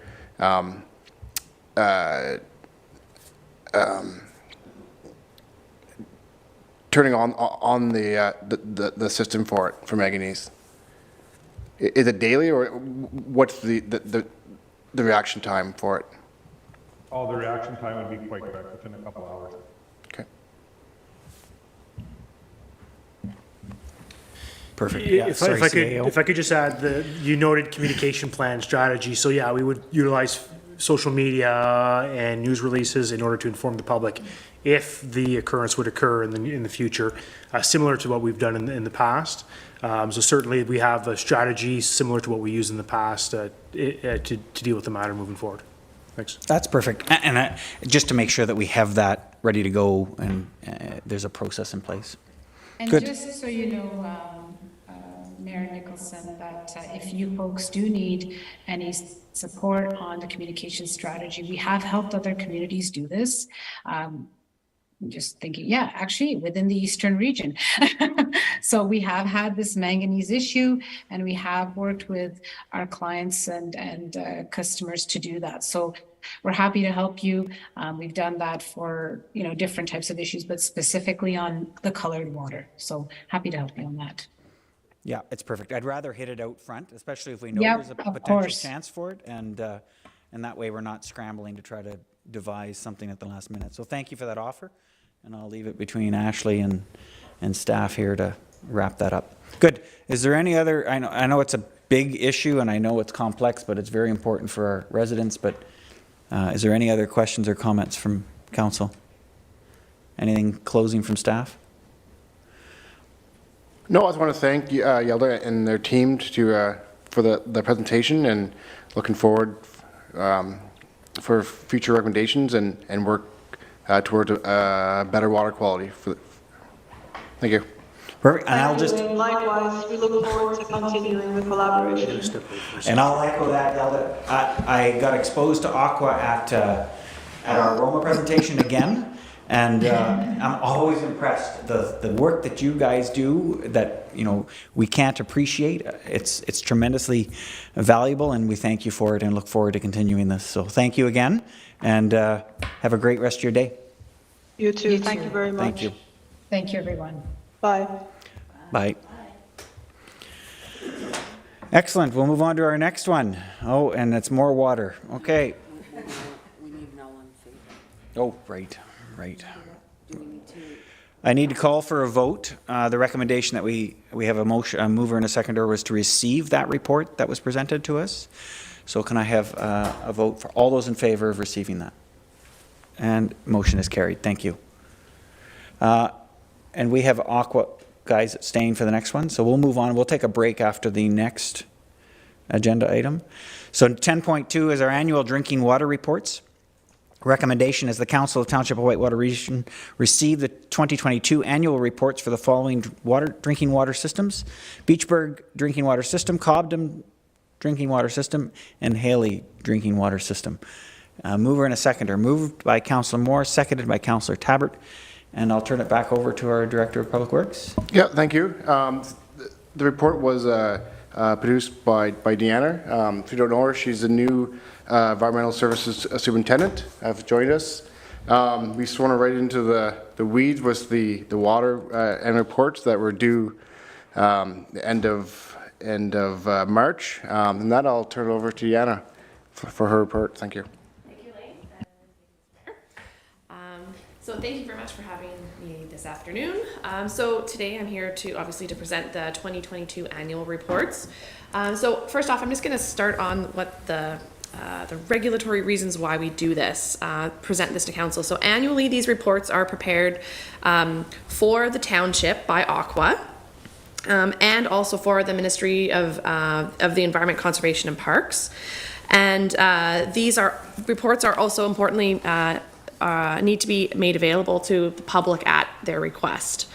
And so these reports, each three of these reports fulfill three items under the regulatory, so Ontario Reg 17003, the Drinking Water Systems Regulation, as well as Ontario Reg 38704, which is to do with water taking. So OCWA is our accredited operating authority, and they have prepared the 3 reports, one each for Beachburg, Cobden, and Haley's. And again, as I mentioned, upon adopting this report or receiving this report, the township is to provide the report, make it available for residents. And additionally, we do post it to the website to ensure that everybody has easy access to get their hands on it. Because OCWA is the one that actually prepared the report, the actual reports for each of the systems, I'm going to pass it over. You guys have already heard from Ashley. So Ashley Pilgrim is the Senior Operations Manager for OCWA, and Kaylee Sarr is the Process and Compliance Technician. So both of these two work quite closely at our plant, but also do work in the region as well. So I'll hand it over to Ashley and Kaylee now to go give you guys the nitty-gritty details on 2022. Okay, thanks, Deanna. Yeah, thank you for having us today. We do have a very, the reports are quite large. There's lots of numbers in there, but I am, as Deanna said, Ashley Pilgrim. I'm the Senior Operations Manager for the Ontario Clean Water Agency portion of the region, and Kaylee is our Process and Compliance Technician in the local area there. So Kaylee, I'll just let you take it away. Thanks, Ashley. With having 3 reports to present today and only a 10-minute window for you guys, I'm going to focus on Beachburg as it's the first in the agenda. I'll get more into the meat and potatoes of that report, and then because the systems are very similar, a lot will be similar throughout the report. So if you have any questions, feel free to say them at the end and we're happy to answer them. Diving right into things, the Beachburg drinking water system is a large municipal system, same with Cobden. So this means they serve more than 100 private residences. Echoing what Deanna said, this needs to be made available to the public free of charge. So though the system does not serve 10,000 residents, it's not required to have this posted on your website, but it's definitely the easiest way to have it available to the public. Each report features a compliance report card. This kind of summarizes how many inspections we had during the year, whether it's from the Minister of the Environment or Labor or Health if it's a small system. We also let you know the rating and if there's any DWQMS audits that occurred. So in Beachburg, we had 1 Ministry of the Environment inspection in September where we received 100%, and we had 1 external audit performed on February 16th by SAI Global. For those of you that aren't familiar with the Beachburg drinking water system, it is a groundwater system. So there's 2 wells there, 1 dug, 1 drilled. They're used interchangeably, with the drill primarily being the backup. So it's used in the summer months when the flow is more demanding. After we take water from the ground from either well, it enters a Ecodyne package treatment unit. So this mimics a conventional surface water treatment plant where there's coagulation, flocculation, sedimentation, and clarification, but all within 1 unit. So coagulation and flocculation is a stage where the suspended solids and organics are encouraged to flock together, where they're then settled through sedimentation and then later filtered out. We use chlorine in Beachburg to disinfect the water. And once it's disinfected, it leaves the plant through 4 high lift pumps, and then it's provided to the distribution system and the residents. On page 3, I have a summary of any non-compliances experienced in the drinking water system, which there were none to report in Beachburg through the 2022 operating year. Page 4 features raw water flows, and then page 5 and 6 also feature raw water flows from the second well and the treated water.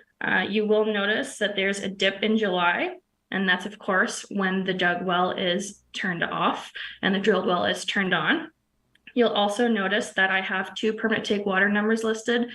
This is because our permits were renewed last year. So a permit to take water is renewed every 10 years, and that's what allows us to pull water from the environment.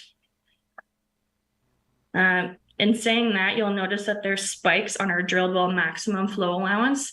These spikes were less than a minute in duration, so they're not reportable. Your permit to take water reports or encourages water to be pulled on a daily total and per minute total. So we have those two numbers to abide by. So though it looks like we have exceeded our permit to take water, it's not reportable because it was less than a minute in occurrence. Moving on to treated water, we're well below the rated capacity of the plant. You'll also notice a downward trend in water use throughout the years, which is good. I also have our regulatory sampling reports summarized here as to what went on throughout the year. This is required, as Deanna said, under OREG 170. I have the amount of samples listed as well as the results. The inorganic parameters listed in this section, because it's a large system, they're required to be sampled yearly, whereas at Haley, they would be every 5 years. So that's why you'll notice a date change. As well as nitrates and nitrites are required quarterly versus the rest of the metals only required on a yearly or 5-year basis. Schedule 15 sampling in all of your facilities is under a reduced sampling program. So what this means is that in 2008, residents were checked for the presence of lead, and because there was none found that exceeded the limit at the time, we were reduced under Schedule 15 with OREG 170, so sampling for lead only occurs every 3 years. It wasn't sampled in 2022, and the next year it will be sampled in all the facilities is 2024.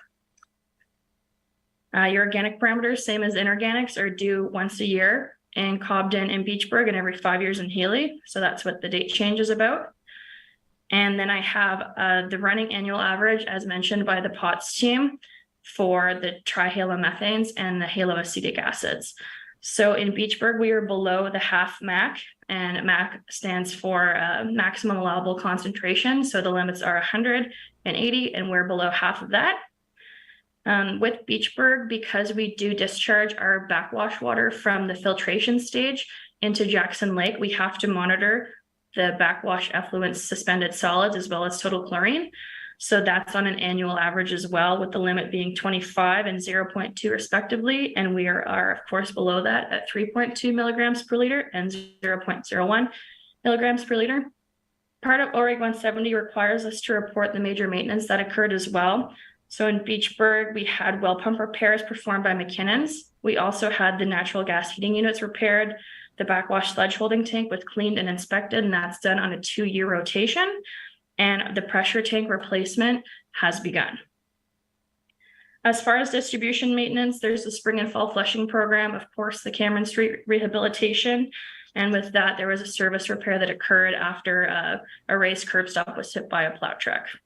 In all of the reports under Appendix A, I have listed our water taking reporting system and regulatory self-reporting system data submission and confirmation. So this is required by the ministry with the permit to take water to submit the water use. So that's available for all 3 plants in Appendix A of each. Moving on to Cobden. For those of you that aren't familiar with this drinking water system, it's of course surface water. It's pulled from Muskrat Lake. Same thing, that the annual report needs to be made available to the public. And of course, you guys are going to put it on the website to make it easiest for them to find it. We didn't have any Ministry of the Environment inspections in 2022 for Cobden or Haley. Those occurred in 2023 and covered data from 2021 to 2022 and of course 2023. As the POTS team mentioned, we did have 3 adverse water quality incidents in Cobden in relation to our THM exceedances. We also experienced 2 community complaints, one for low pressure and one for colored water, and 2 water main breaks. So getting back into the process description, water is pulled from Muskrat Lake through an intake. It's about 12.2 meters underwater and 1,200 meters in length. Water is gravity fed through the intake into a raw well, where it is then pumped into treatment units with 2 vertical turbine pumps. This is where chemical addition first begins, where we add coagulant and a polymer to encourage coagulation and flocculation to occur. Same treatment unit as Beachburg with the addition of a second one. So in Beachburg, we have an Ecodyne unit. In Cobden, we have an Ecodyne unit. And then we also have a Corox treatment unit in Cobden. So again, It's a traditional surface water treatment plant in a package. So coagulation and flocculation begins. Chemical helps bind the suspended solids together. It's settled, it's removed via filtration, and then it heads to our clear wells to be disinfected with sodium hypochlorite once again. Processed wastewater here from the filter backwash is not discharged to Muskrat Lake, though the option is there. It's sent straight to the sewage plant to be treated. Within the distribution system here, you might notice some sampling stations around town, and same with Beachburg. There's 4 in Cobden and 5 in Beachburg. Sorry, I'm jumping back and forth between both locations. Onto page 4 of our Cobden report with the summary of noncompliance. Here I have all 3 THM running annual average exceedances detailed as to what date and AWQR number they were, what the corrective actions taken were, and of course that was getting the POTS team involved, flushing the system and resampling. We had no other issues of noncompliance or ministry inspection identified in 2022. Again, with the permit to take water, there's both numbers listed as this one was also renewed. You will notice that there was peak flow rates that went over the maximum allowable rate at Cobden as well. And this was the same instance where the spikes were less than a minute in length. So they were not reportable, just on pump startup. Treated flows were under the rated capacity, and we did notice a trend upwards in 2022 in treated water use. This was custom to the 2 water main breaks in the system. The smaller you notice when more water is used or lost in the system. The microbiological samples listed here, there were 52 samples collected to remain compliant with OREG 170, though only 47 were quantifiable because the other ones received were overgrown with bacteria and they weren't able to be processed by the lab. So we're not out of compliance in that aspect. It's just another sign that the source water is changing. Same thing with Beachburg. Our inorganic parameters are sampled once a year here, with the exception of nitrates and nitrites where they're done quarterly. Schedule 15 sampling also on a reduced schedule. So it was last done in 2021 for lead and is due in 2024. Organic parameters were last sampled in 2022, again due next or this year, which they were done in January. With the running annual averages for our THMs, they were last reported for 2022 at 92.2, which is under the limit of 100, but is something that's been addressed with the POTS team going forward, as you guys just heard. Additionally, under our municipal drinking water license, we're required to have a harmful algal bloom in place with the surface water that we use. So following up with those that aren't familiar, our harmful algal plume plan is in place from June 1st to October 31st. It's only required by legislation that you sample when your plan is triggered, and that would be if a bloom is visible or if a member of the public had a concern or another, public inquiry had occurred. We're proactive here in Cobden that we sample weekly for the raw and treated water regardless of when a bloom's been spotted. So for the full hub monitoring plan season, from June 1st to October 31st, we're sampling weekly, and those results are tabulated here. So with the intake being at the depth that it is, we haven't seen any microcystin in the raw water or treated water in 2022. Same as Beachburg, we're required to sample our backwash effluent, though it doesn't get distributed to Muskrat Lake. We do still monitor what we're putting to our sewage plant. Of course, it helps with operations here. So our annual average required limit is 25 milligrams per liter for total suspended solids. We're at 11. And for our total chlorine, we are over it, but because we're not discharging to the natural environment, we're not out of compliance for that. Going through the major maintenance in Cobden this year, we had two filter turbidity analyzers replaced and the treated water turbidity analyzer replaced. The fire department had inspected our facilities and identified some deficiencies. We corrected those. There was valve replacement that occurred on filter 2 to ensure its operation was working throughout the POTS team's study. We purchased spill pallet kits as requested or as identified in a ministry inspection. We also replaced a polymer dosing pump. We've repaired our sodium hypochlorite bulk line, and we had the backflow preventers tested. As far as distribution maintenance goes, of course, there was the 2 water main breaks, and then we had the spring and fall flushing programs that occurred as well. And same as Beachburg, Appendix A features our water taking report and our self-regulatory report for our permit to take water. And last but not least, going through Haley's drinking water system report, because this is a small municipal residential system, it serves 6 to 100 private residences. There is less sampling that occurs here, which explains a change in number compared to your large municipal drinking water systems. So we did not experience any Ministry of the Environment inspections at this system last year either. Like I said, it happened this, I guess, spring term with the ministry and covering data from 2021 to 2023. So that's why that's missing. We had 1 audit completed by SAI Global February 16th, and we had 1 complaint for low pressure in the Haley drinking water system. Haley is similar to Beachburg in the fact that it's 2 wells, but they're both drilled rather than 1 dug. Both the wells have separate discharge lines into the treatment system where they then combine at a common header, and chlorine is injected. There's no filtration here on site at Haley. Likewise, their distribution system doesn't have any hydrants. So it's a small system that feeds just the homes present in the community. As a summary of non-compliance, there is no AWQIs to report, no other non-compliances or any identified in a ministry inspection. Looking at the permit to take water data, again, 2 permits as they were renewed this year. So Haley's a really great system in the fact that we're allowed to take 100 meters cubed a day, and we're regularly using about 20 meters cubed. So not a lot of use here. That's also reflected in your treated water flow. What you pull from the ground, you're putting strictly out into the distribution system. Looking at our regulatory sampling, because this is a small system, the date changes on how often sampling is required.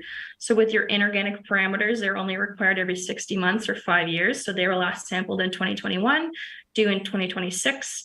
You'll also notice that we're only required to take 12 bacteriological samples from each well rather than 1 per week at a large municipal system. And our sampling occurs bi-weekly rather than weekly in our distribution system. Same with Beachburg and Cobden. Lead was last collected in 2021. That's why it's not featured here. It'll be sampled in 2024. And getting into our running annual average for THM and HAAs, the system's also really great in this aspect that our running annual average for 2022 was 10.1 micrograms per liter when the limit's 100 for THMs, and 5.3 micrograms per liter when the limit is 80 micrograms per liter for HAAs. This system doesn't require a lot of maintenance, as you can tell by the summary. So we had done some chlorine pump maintenance and replacing the injectors and cleaning out the old ones for spares. And that takes us into Appendix A with our water taking and self-regulatory reporting summary for the permit to take water. I know it was a lot of information, but I hope I did it justice in presenting it to you all. That was excellent, Kaylee. And you put a whole bunch of information all into one presentation. So we appreciate it. It's great for the overview. Does staff want to speak to anything before I open it to council for questions? Sure, I can make one comment about, I know what ultimately we all want to know with respect to the capacity of the plants. So in the staff report, I'd just like to point out that there are some percentages that are identified. So at Beachburg, the maximum daily flow average the maximum daily flow in 2022 was 80%. So that represents potentially either a day when there was a water main break, or more typically when there's a lot of draw during the summer. So summer watering restrictions are something that are commonly instituted, more so in Beachburg, because in the summer those sort of daily rates are definitely being approached. However, the average flow, the average daily flow over the course of the year is at 38%. So the capacity there is there for the existing users, but when you have the larger spikes and on the hot summer days, it is starting to approach sort of those higher numbers. 80% is starting where you're starting to have regular conversations about that. As far as Cobden goes, there are higher numbers for the maximum daily flow. In the same thing in the summer, 69% is what happened in 2022. But at that point, they're still sort of within the range of what would be expected that the plant can handle, and the average daily flow is at 43% of capacity, so still lots of room there. Haley's, as Kaylee mentioned, is a very small number of users, and so the numbers there are pretty low, and so from the capacity issue, there's no issues on the horizon for that small system. So I thought that was an important thing to understand when we start talking about bigger long-term capital discussions over the next coming years on when plants might need expansions and those sorts of things. So it starts getting those sort of things in our minds to think of over the long term. Yeah, that's it. Thanks. Excellent. So at this point, I'll turn it over to Council for any questions. Councillor Moore, you're first. A couple of things. Thank you to OCWA for that report. I did have a question in my mind, and then Deanna spoke, and I sort of lost my question. But I think ACWA may be involved in this one anyway. So you did say that in 2022, Beachburg was at 80% and Cobden was at 60%? 69%? So my question, my question then for members sitting around this table, that what would have happened if there was a fire on that 80% day? So I think maybe Beachburg has to be given a look at for whether we go with the tower, et cetera, to protect our public. So that is, I guess I'll point it back in Deanna's direction. Maybe I'll actually pass this to Lane as well. Yeah, so one of the items we're looking at staff and be part of the strategic plan is to have a master servicing plan done for all of our water distribution. And that will assist in determining capacity and usage, future growth, and also water and fire flows. Okay, thank you. Good. And just to clarify, in case there's a question from the public, in the event that there is a fire, we would just exceed our amounts and supply as much as possible, correct? Maybe that's a question for the fire chief. The one thing is, so the fire department does monitor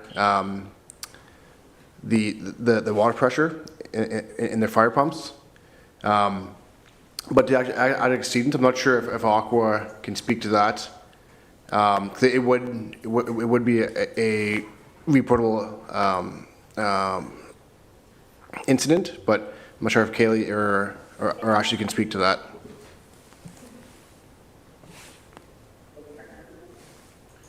Kaylee? Yeah, in an emergency situation and a permit is exceeded, of course, we can relay that to the ministry that it wasn't done like intentionally. It was an emergency situation. We can kind of not talk our way out of it, but we can give them an explanation for that. Correct me if I'm wrong, but is there water taking from Little Lakes for the fire department as well? And because there's no storage in Beachburg? That is correct, and also the fire department does communicate with OCWA when there is a fire. And additionally, a lot of these numbers are permitted to take water, like our allowance. A lot of the plants can exceed it. Correct. Though the permit is stated at 973 meters cubed for the drilled and 882 for the dug, the capacity of the plant is greater than that in most cases. Perfect. So we'll take away 2 points from that.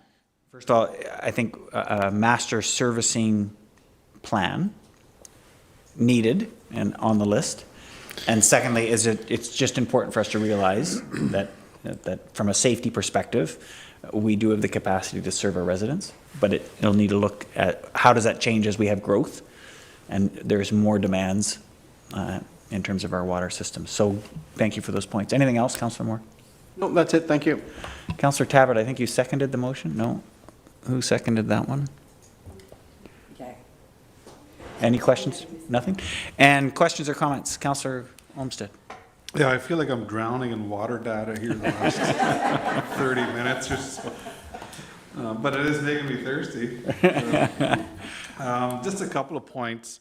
Back to your page 2, thank you very much for reaching back on that, Deanna. And I know it's been a lot of data, but something I'd like to consider added to that chart is the number of users on each one of those systems.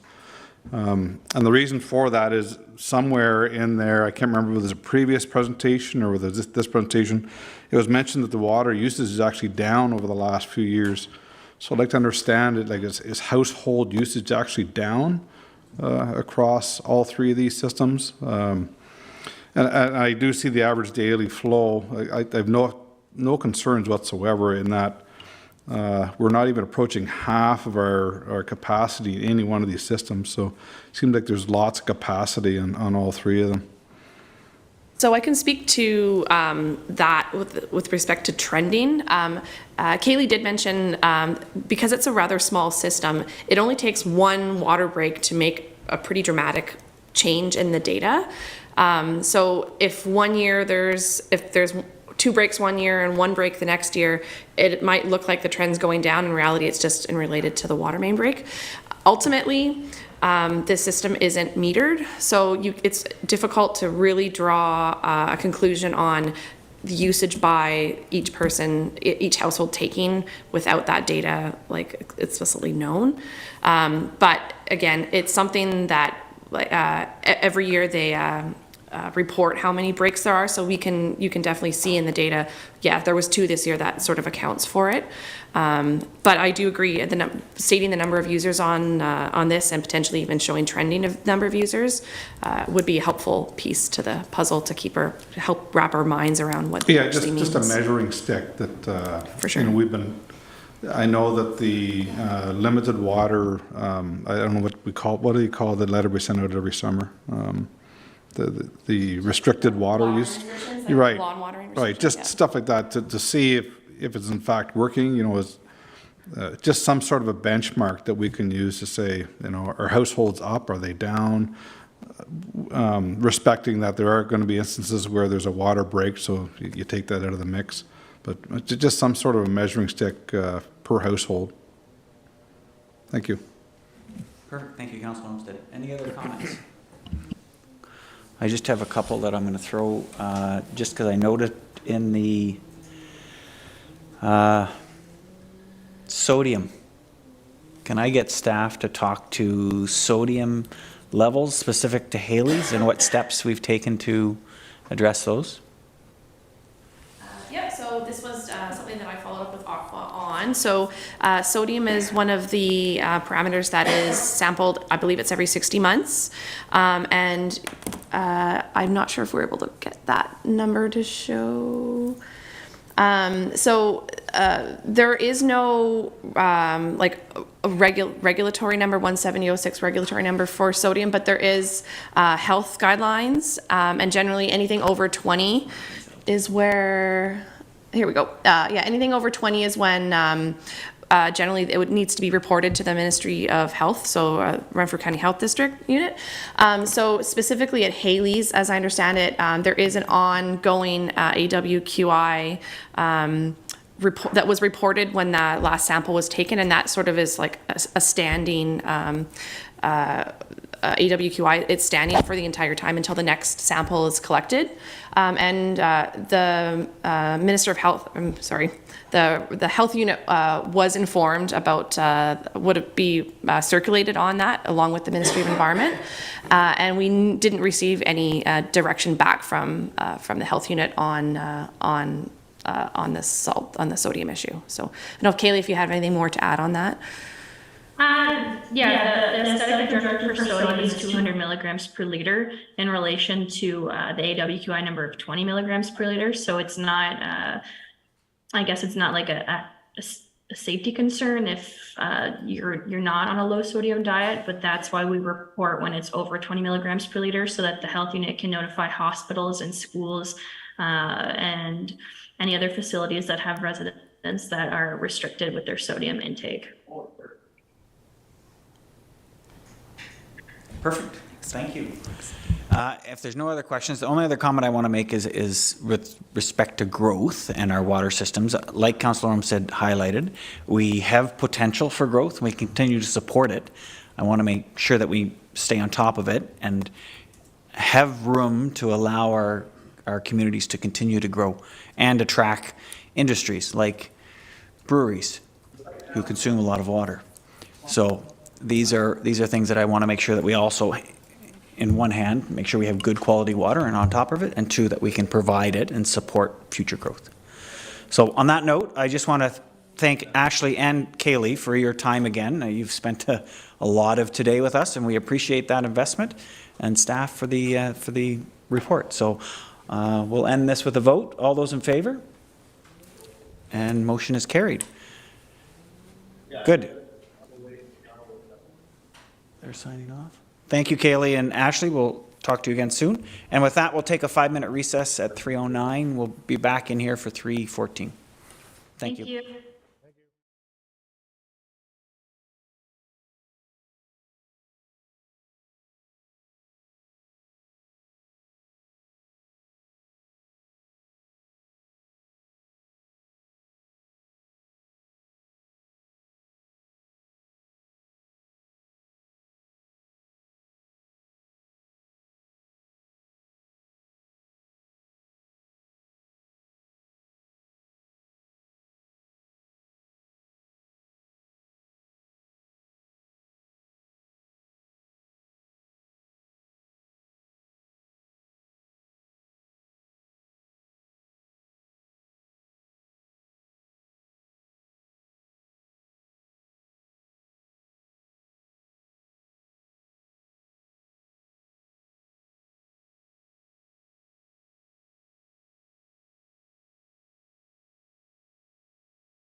And we will resume at 3:15. Next item on our agenda is 10.3, the comprehensive zoning bylaw update. The recommendation before us is that the council receive this report as an update on the comprehensive zoning bylaw project. A mover, Councillor Trim, seconder, Councillor Moore, and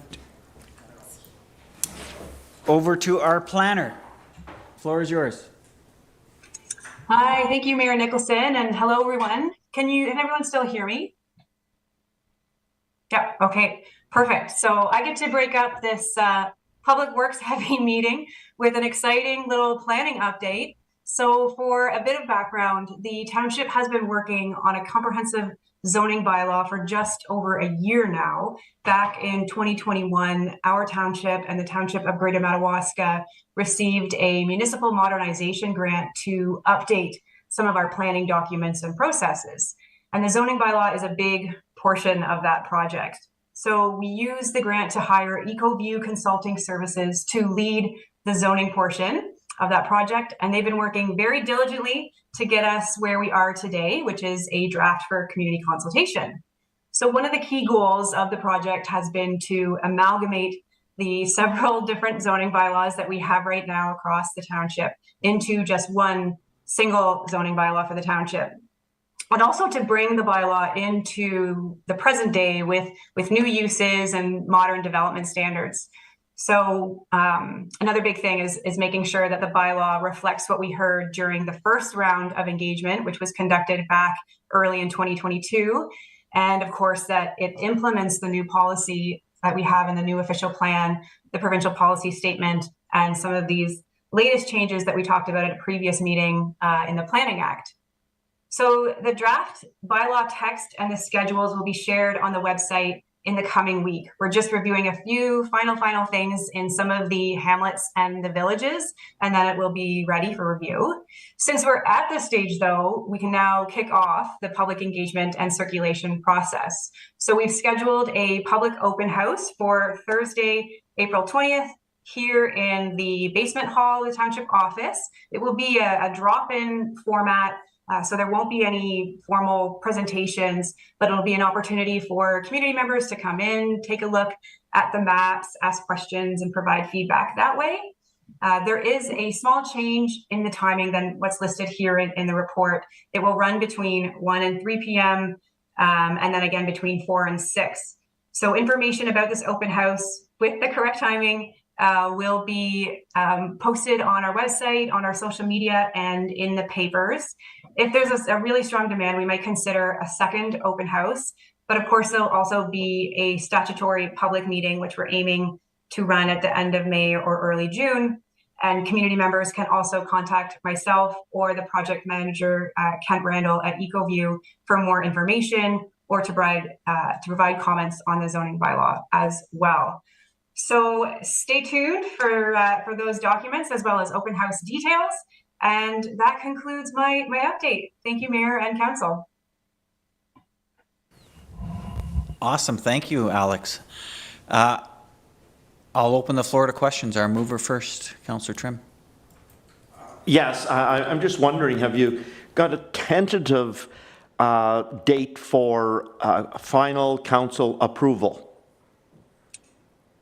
Yes, that would be, the goal would be early June, before we have a little bit of a break for the summer.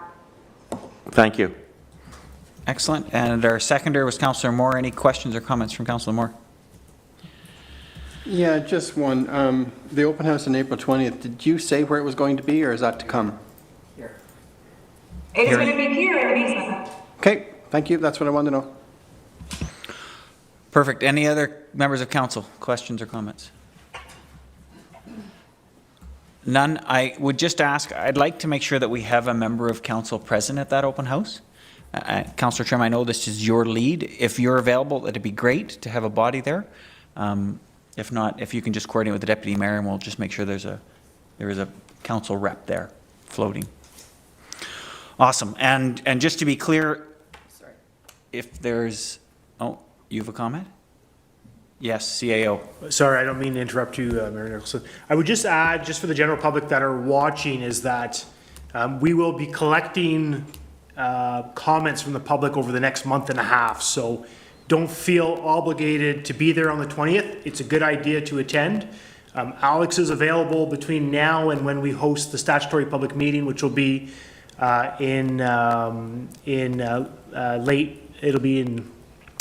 mid-May. So, I mean, there's a window here for the public to provide comments. So certainly, just wanted to make a note of that we're not looking for comments in the next week and a half. We're looking for comments over the next month and a half. Thanks. Yeah. And it will be a pretty comprehensive document to review. So yes, great point. The open house is really the opportunity to discuss something that may help you formulate a response. I also just want to highlight, there's been a number of people interested in and offered questions about when they could make comment on short-term accommodations and policies respecting that. This is an opportunity. We'll follow back up with Councillor Trim and I have got a couple community members who've reached us out. We'll make sure that they're aware of their opportunity to make comment and if there's anyone else. Good. No other comments? We'll take it to a vote. All those in favor? Motion's carried. Thank you. Item 10.4, the sidewalk, road and sidewalk assessments. The recommendation is the Council of Township of Whitewater Region approve the single source award to Street Scan Canada, ULC, for road and sidewalk assessments at a cost of $48,786.80, including non-refundable HST. A mover and a seconder. Moved by Councillor Moore, seconded by Councillor Olmstead. And I'm turning this over to Director of Public Works. Thank you, Mr. Mayor. Yeah, so this is two assessments which will help our asset management plan and to build our road and sidewalk capital plans. Through the LAS, which is a venue that's done through AMO, they tender and partner with different vendors in Ontario, and one of them is the Street Scan Canada, which performs sidewalk and road assessments. For the cost of over $47,000, they're providing a PCI index, so basically a rating of our roads and sidewalks. And also they've included a 360 scan, which is very similar to Google Street View. One thing, if you know, Google Street View is not up to date. Most of the data is 2012 to 2015 in township, so it does provide a snapshot in time that we can use for building purposes and for public works. Sorry. Yeah. So, and the outcome of this project will provide pavement condition index and sidewalk condition index, which we imported into our asset management plan and also the township's GIS database. And I'll turn back to yourself, Mr. Mayor. Thank you, Lane. Any comments, Councillor Moore? Just a question, a two-part question. It's nice that this is being done. I know when some of our roads that were paved in the 60s are starting to fall apart, and it's nice that they're going to be looked at. Will this company, when they're doing our sidewalks, will they be doing all the sidewalks, even the ones that are under review now? And will they be doing the paved sidewalks in Cobden? Yes, so they will include all. Sorry. They will include all sidewalks within the township. So if they're asphalt or concrete, or if they've the asphalt over concrete, which they'll include that. Okay, thank you. And Councillor Trim. I'm just interested in what happens to the report once we receive it. Is it part of our strategic planning? Is it a part of our needs assessment?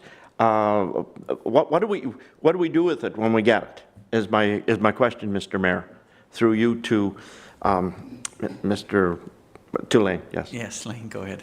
Yeah, so the outcome will be a rating system which will feed into our asset management plan, which will help us rate the order of roads and sidewalks that we do. So the end goal is to have a 10 or 20-year capital plan, which will be part of the department and strategic plan, so we can provide residents and council that basically the next 10, 20 years, this is the road that we'll be completing, and the cost for it, which will help to.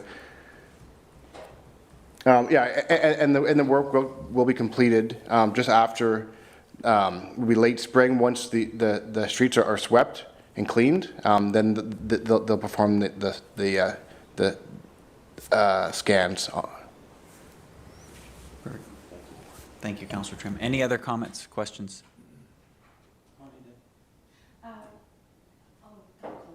Okay, good. Councillor Olmstead. I'm actually, I was a bit doubtful when we first looked at this as a budget item. I've done a 180 on it. I think it'll really help take any bias out of our decision-making. We all want the roads nearest to us done, of course, and sidewalks, but I think it'll help eliminate a lot of that, and it'll be a very clear picture just looking through some of the information this company provides and color coding, whatnot. I think it'll really help analyze what needs to be done the quickest. This, in conjunction with the transportation study that's being done, I think it'll really help us make decisions. So I'm fully in favor of it. Thank you. Good. And anything else? I'll just make a comment. I've seen the reports that this company has provided for a number of our neighboring municipalities, and it is a tremendous asset that they're using in their asset management plan. It came forward to county council as part of McNabb's proposal for Campbell Drive, and I think, just as Councillor Olmstead highlighted, it's well worth the investment, remembering it's hopefully a 10-year tool. So it's not every year we're going to be spending this much money. Excellent. Any other comments? Councillor Tabbert. I am going to ask my question. It says here that it's going to be done by e-scooter. My concern is that we have quite a few residents, I've noticed lately in Cobden, who use the walkers. How will that compare to an e-scooter to a walker that somebody is pushing? So the e-scooter is their vehicle they'll use for the actual scan. So similar to the road collection, they use a vehicle with their scanning devices on it, but with the sidewalks, they'll use a scooter with their hardware on it to travel the sidewalk network. So it won't be. So it's not actually. So it's not a condition of how a scooter will travel the sidewalks. It's just their tool which they'll use.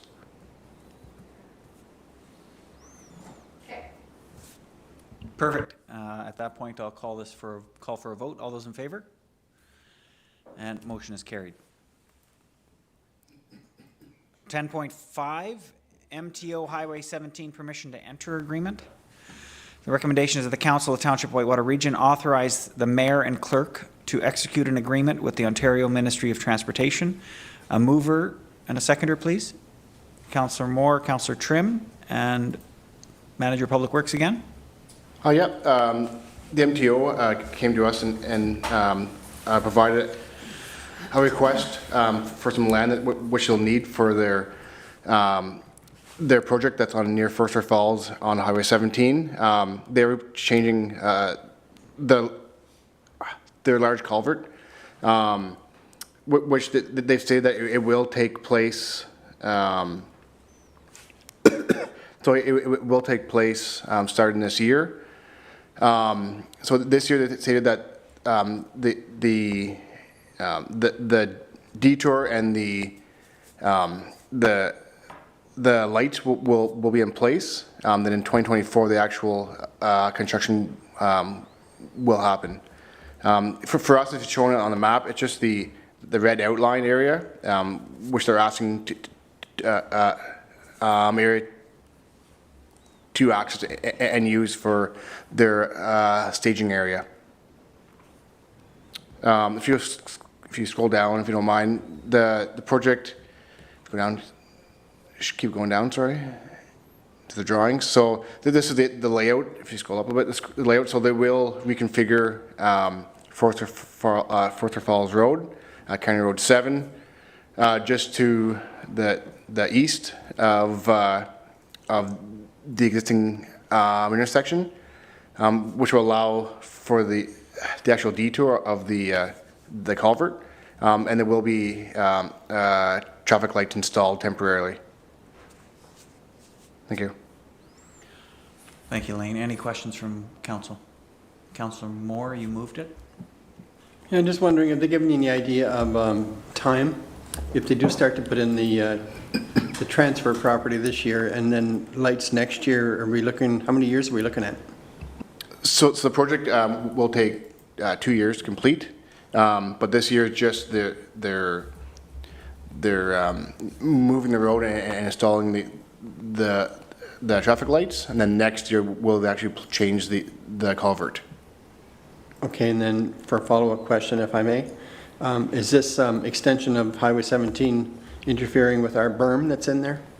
Do we know? No, it won't. So it's actually, it's the portion that they're working on. It's just off the edge of the right of way, so it won't impact it. Okay, thank you. Perfect. And Councillor Trim, you seconded that motion? Any comments or questions from you? Good. Any other member? Councillor Tabbert. So I don't understand this. How are they going to have the traffic go over the road if they're taking the culvert out? Going around it. How are they going around it? Putting in an additional culvert. Just as a temporary additional culvert. We'll hand it over to Lane. Lane, can you? Yeah, if you scroll down to the other drawings that I've attached to the report, keep going down. So they do have a three-stage plan, which will shift the road. If you go down, if you zoom in. Our system is catching up with you, Lane. Yeah, it's okay. Down there. The top one, sorry. Yeah, so basically it's a three-phase approach. So they will shift the whole lane of traffic on the one side, then install part of the culvert, and then they'll switch it back to the other side. Very similar what they did down near Olmstead Jeffrey. Right. Very similar. Okay. So are they going into the? Are they going into the?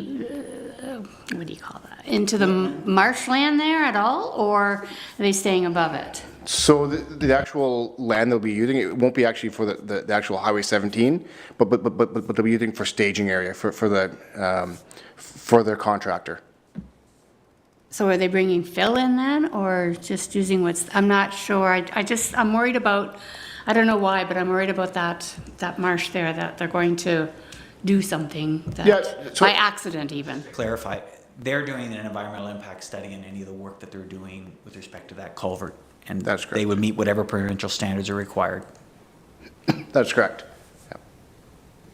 Good, does that satisfy? Yeah. Excellent. Councillor Olmstead.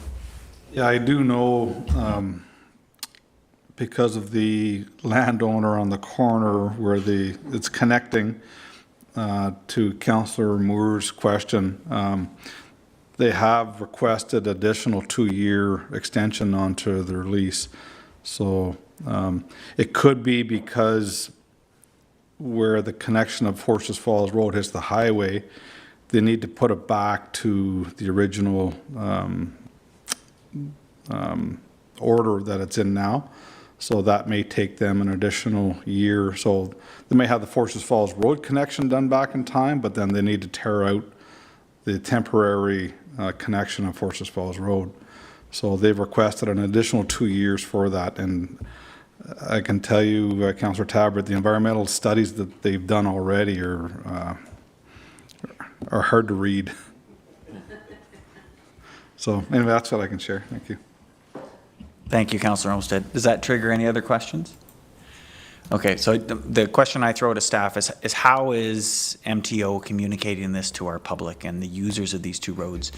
Can we just make sure that we get shared on that, because we're going to be the ones getting the calls and the complaints, and not, if we don't know the timelines, we don't understand the environmental impact studies, I'd rather we were empowered with that information. Possible? Excellent. And the other one I'd like to recommend is if we can just share this, if it already hasn't been shared, with the Muskrat Watershed Council. I know Councillor Olmstead, you're the lead for that organization, just to make sure that they know and have as much information as we have on this planned work. I don't know if it's going to have any impact, but I'd rather they feel involved in the process. Yes? Will there be a public meeting prior to all this work being done, so it'll be one more way to inform the public of what's happening? Because I know I've been wondering what's been going on already, and once people see this is happening, then there's going to be a lot more. So I'm just wondering if there will be a public meeting. I'm not sure what the requirements are for MTO, but I'll turn that over to staff. I have asked what is their communication plan and if there are any public houses. It doesn't seem like they don't provide any communication other than just the signage on the road that will happen. The only open house would have been done through the environmental assessment, but I believe that maybe wasn't a requirement as there was none previously, because I believe their environmental assessment is completed. And if it's a different schedule of environmental assessment, they'll have to do an open house. But I think, but I will ask what for their plan for how they're going to communicate and documentation that we put on the township's website. Yeah. So yeah, I would ask them for their plan. If they don't have a plan, ask them to create one. If that doesn't work, then we will approach through whatever means necessary to make sure there's a communication plan. Deputy Mayor. Thank you, Mayor. I'm just questioning how much traffic we may incur on Mansell Hill Road and on our local own municipal roads, because I can see people taking shortcuts off 17 so they do not have to get caught up into these traffic lights and whatnot. Just a point. I think it could be, it could become a concern for sure. Great consideration. So if I can ask staff to follow up on that. Good thought. Good, and compensation to build up our roads for any of the use that they need in order to bypass for their work. Said first here. Excellent. Okay, so if there's no other comments or questions, we'll call for a vote. All those in favor? And it's carried. Thank you. 10.6, rehabilitation of Cameron Street. Very patient member of the audience waiting for us to get to this agenda item. 10.6, rehabilitation of Cameron Street, Earl Street, and Vera Crescent. The recommendations of the Council of the Township of Whitewater Region received this report for information purposes as it relates to the update on the rehab of Cameron Street, Earl Street, and Vera Crescent project. A mover and a seconder, please. Moved by Councillor Moore, seconded by Councillor Tabbert. And back to Public Works again. Thank you. So the project was tendered on May 11th. Was awarded, on May 11th, 2022 for the rehab of Cameron Street, Earl Street, and Vera Crescent. And it was awarded to H&H Construction. Part of the project and part of the tendering specifications was to deal with the school, and there was parameters in the tender that no work would be completed till after the school was over. By doing that, it did provide challenges and provide a short construction season, and the original tender just specified that work had to be done by October 28th, 2022. The project did provide a lot of challenges. JP2G, which are on-site inspectors, and myself spent a lot of time during meetings, and there was a lot of challenges with road access, and a lot of that was that the challenge of the project was that there's only one access into that neighborhood, and also with water, there's only one water connection in. So it was a challenging project for them two aspects. One of the other big challenges was the actual existing road granules. The geotech did specify a recommendation to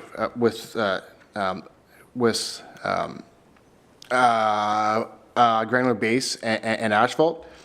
During construction with the rain we received, you noticed that you probably see complaints that the road did not hold up prior to the new road base. The township did receive a letter providing H&H's concern for the project, which outlined various change orders, site instructions, and traffic management, and including the weather we received in 2022. One of their concerns for the remaining of Cameron Street and Vera Crescent was the time of year and and the condition of the existing road was, and they proposed to defer the project until spring of 2023. Cameron, if you can scroll down to the map, show council right there. Sorry, if you can zoom in a little bit. Yeah. So the status of the project. So any area that's done in yellow is completed. There are minor deficiencies and landscaping to be done in some areas, but the remaining is shown in red. That was presented to council as an update on October 5th to defer until 2023. And that was based on a recommendation from JB2G and their consultant, Gemtech. To date, the water main is complete, storm sewers are complete, culverts are almost complete. I think there's a few remaining in Vera Crescent. Part of this other project, there was the school parking lot extension on Malcolm, and also the school parking lot. And to date, the sidewalks are complete, and the only remaining is the Cameron Street from Earl to Vera, and then also Vera. So H&H has provided a timeline. All depends on the spring we get, but they're estimating from May 8th. And it will take about 5 weeks, with completion by the first week of June, to complete pulverizing the street and adding new granules, and then also landscaping, and then also finally with asphalt on the two roads. Through the project, it was challenging, and we did receive 8 change orders totaling almost $120,000. And this type of project, typically we do provide, it's recommended to have a 5% to 10% contingency, but staff felt at the time of award that with the provisional items that were included in the tender, we felt that with a 3% contingency and with the provisional items that that staff could carry this project out on budget, To date, out of the almost $240,000 contingency items, provisional items, we've only spent just over $13,000. Communication was one of the biggest was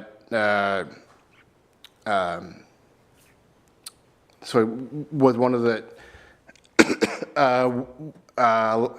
largest items for us. Staff did provide 11 notices that were either hand-delivered or emailed. We do have a project page where council and residents can sign up for updates. And the water notices were hand-delivered by H&H for any water outages that occurred. For the project, so its original project council approved expenditure was just over $2.4 million. To date, to date with the construction and estimated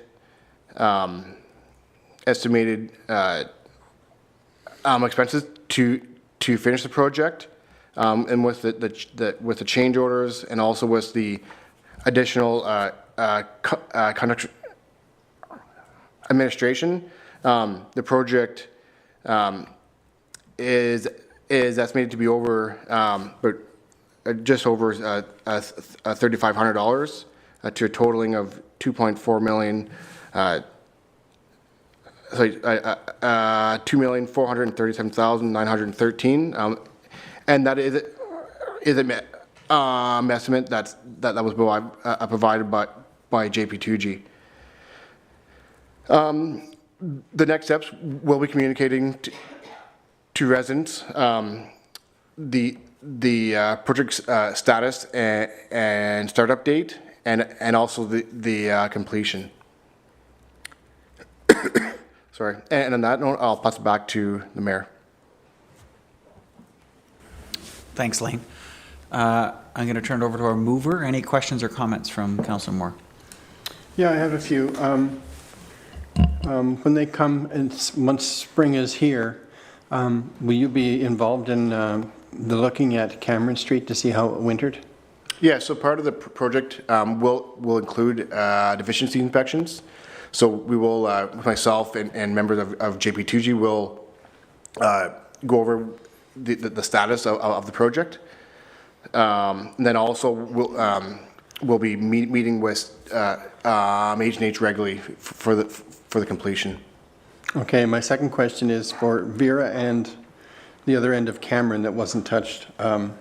When that is completed, will we be looking at putting up no truck route signs, et cetera, to keep the big trucks out?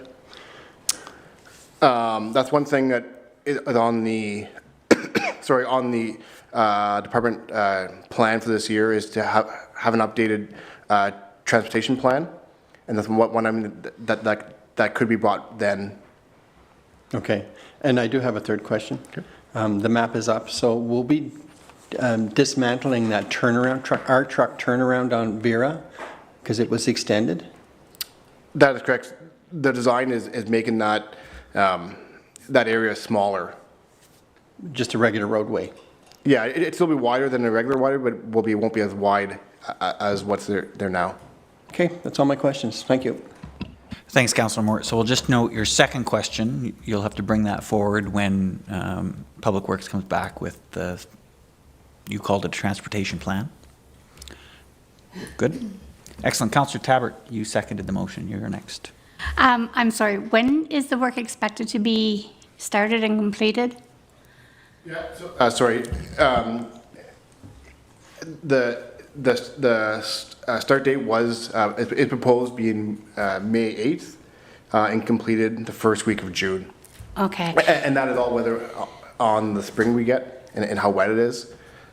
Okay, I'm kind of concerned with the concerns from Mr. Lance. I'm concerned about the school being open and them doing the work then with the I don't want to say dangerous operation, but the operations that we've heard about where people, you know, it wasn't the safest.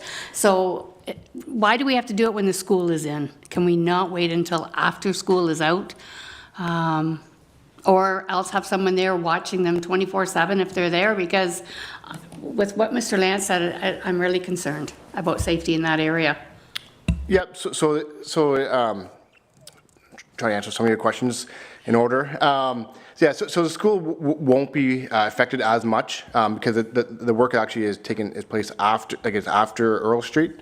So the access won't be to the school won't be as affected. And one of the items that we have been working with the school board and also the principal. We have invited them to our regular biweekly meetings, which we will include them in our future ones to ensure that. And then also through our minutes, we have documented concerns that with JPTG on site and brought it to their attention. And I do recognize the concerns of residents. And basically, and it has to be safe. It can't be the Wild West, I guess. What you want to say it. The big thing, it has to be safe, and that's when one of the first agenda items on the meetings is health and safety related. Follow up on that. You said that the school route wouldn't be affected, but so is there going to be another entrance to Cameron Street other than going off of Main Street right past the school to get to Cameron and Vera then? No, so there will be trucks and equipment that are traveling from Beachburg Road, but there won't be actual work on Cameron. There won't be work there, but those trucks are still going to be going past that school on a regular basis. So That is correct, yeah. So we will work with the school and also the contractor to make it safe and try to do it not when school bus. I know with the JP2G's site inspector, he actually worked very closely with the school and actually the bus company, and actually got on the bus and worked very, very closely with them to make sure that they're safely and turn around. One of the changes that the school board have done is they used to turn around on Vera, and one thing that if they have done, they're working on is to turn around in the parking lot. okay, thank you. No, and I'll just follow up. Safety is a key concern, and we want to maintain, I think, based on what Councillor Talbot is highlighting, is that we just want to make sure that it remains in the forefront for this, especially given that this is a large development. There's going to be traffic in and out, and there's only one way in and out. So I think you mentioned it already. Having the school board, a rep from the school board on your meetings, I think that helps ensure that they have a voice in that. Residents have an opportunity to provide feedback, right? They just can reach out to you, or is it the contact information is available on the website? Yeah, that's correct. My information on the project page and also in the updates. Perfect. And I would work with, my recommendation to H&H, and I would leave it to the professionals, is that we know when the school buses come and go. There's a window of 25 or 30 minutes there where they're queuing and then loading and leaving. I think we just say, H&H, you're restricted from movement during these periods of the day, and make it as safe as possible. But I'm not the school board. I would offer that as a potential solution to them and see if that would help mitigate safety concerns. If there are concerns from the public that we have in the future for speeding or unsafe driving practices, to me that's a police issue, and we can involve them in making sure that the laws of the road are enforced as well. Good, Councillor Talbot, does that help amplify? Perfect, thank you. Good. Is there any other questions or comments from council? Yes, Deputy Mayor. Thank you, Mayor. I just wanted to add that, just like Councillor Moore, I too live in Beachburg, so we certainly over the last little while had taken a brunt of a lot of this.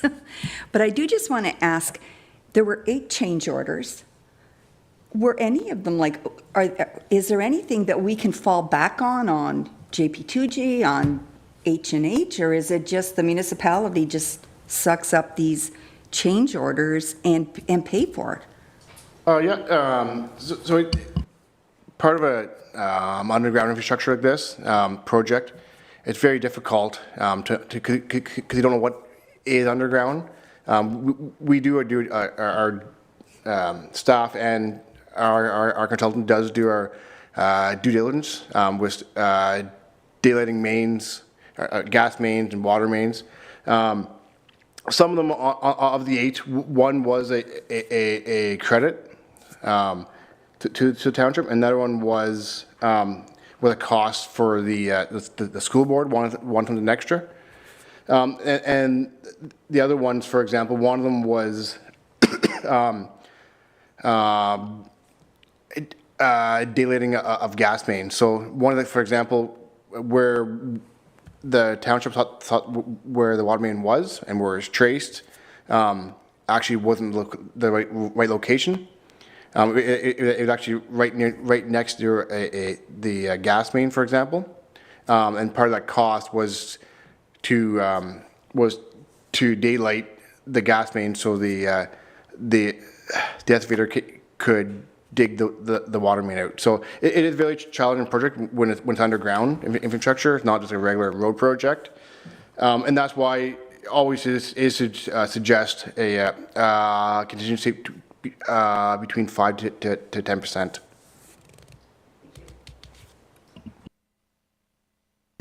Excellent. Any other questions or comments?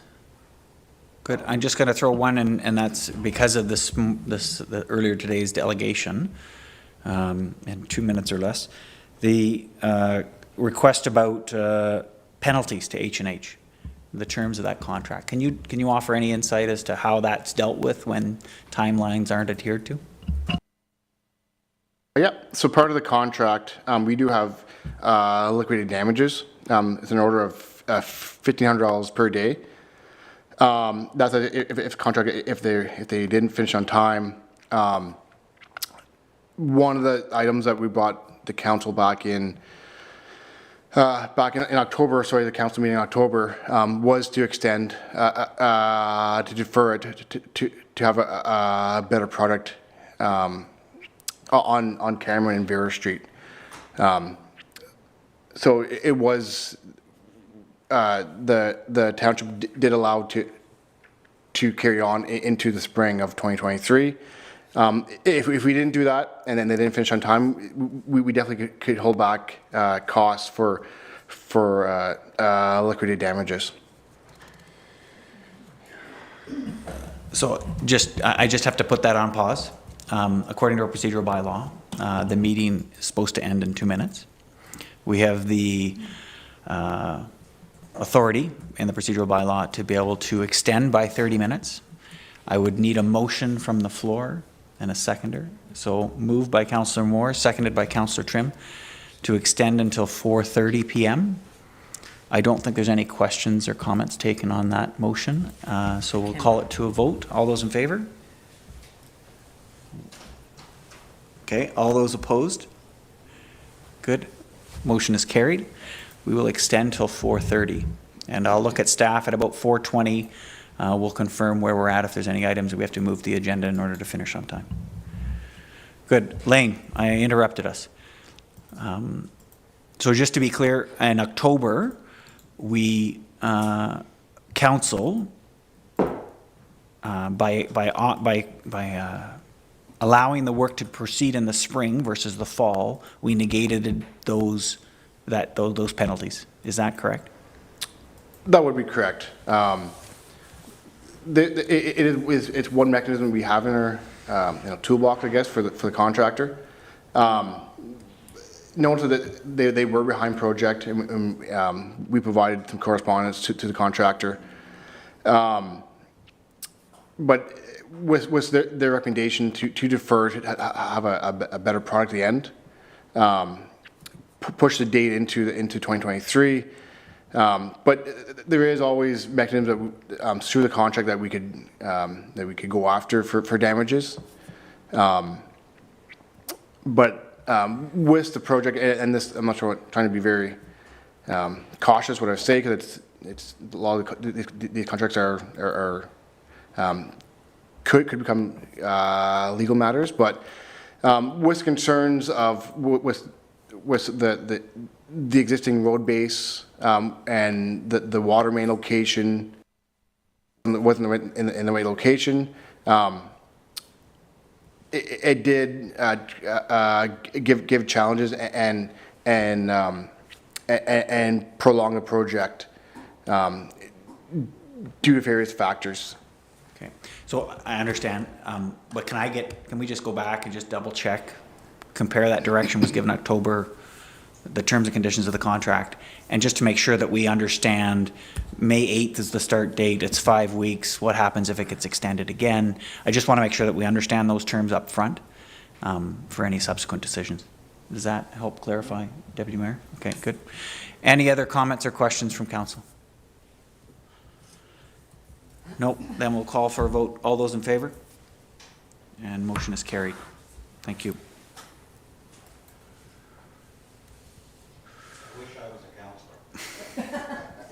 Item 10.7, Master Transportation Plan. The recommendation before us, that the Council of the Township of Whitewater Region approve the Township's portion of the County of Renfrew's request for proposal, PWC 2022-25 Transportation Master Plan, at a cost of $43,798.52, including non-refundable HST. A mover and a seconder. Councillor Moore, seconded by Councillor Olmstead, and back to Public Works. Thank you, and I'll try to be very quick because the mayor did provide in a statement a very good explanation for the project. So the County of Renfrew is provided a RFP for Transportation Master Plan, and then they offer it to the lower tier municipalities. Our cost of the project, sorry. Our cost for the project on McNashin Perry's is $43,000. We did have a budget of $50,000 in the 2023 capital budget. The project is broken out into 3 phases. With this year, I'm assessing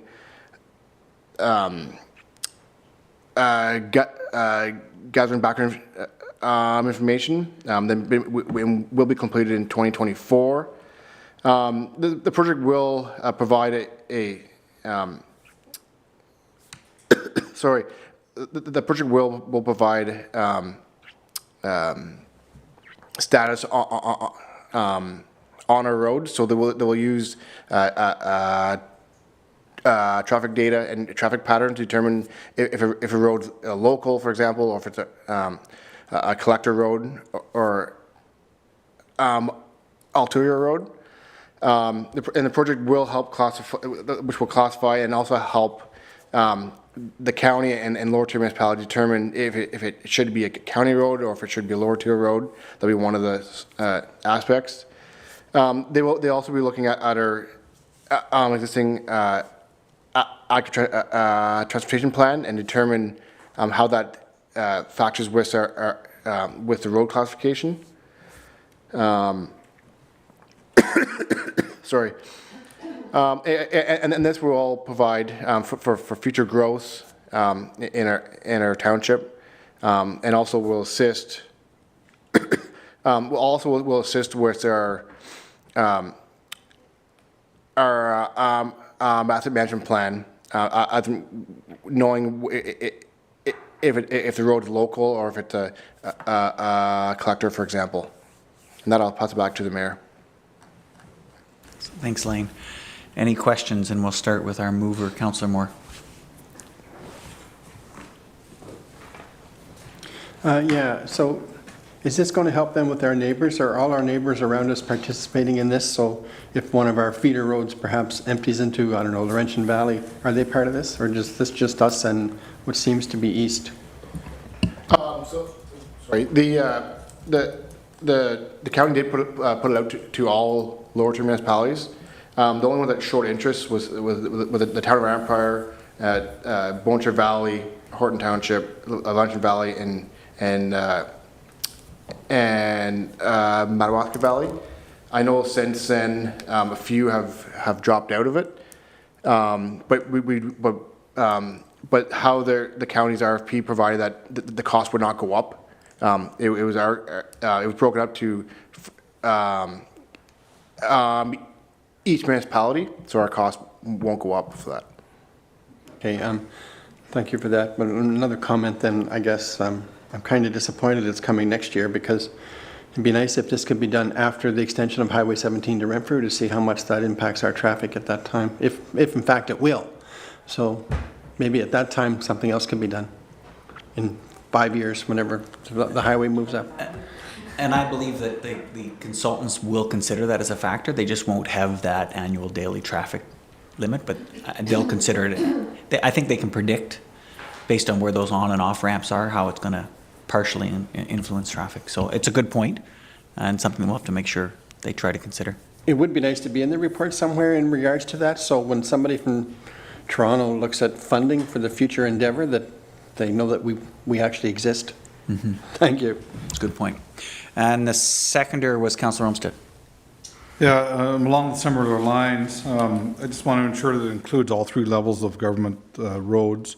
So I know it includes county. It does include provincial highway as well? Yeah, so it will provide,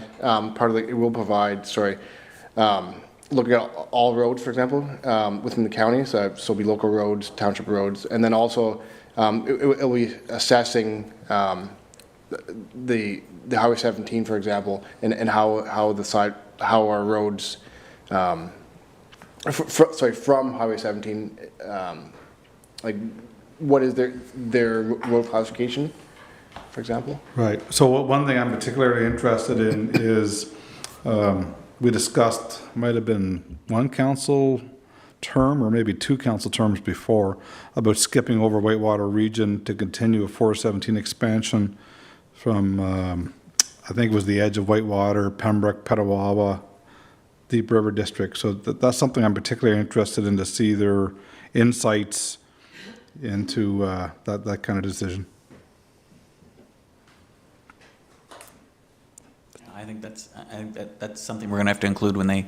How does that plan influence us, and when does it? So both factors have to be included. Good. Anything else, Councillor? Thank you. That's it. Thanks. That's good. Any other members of council? Any questions or comments? Yeah, Deputy Mayor.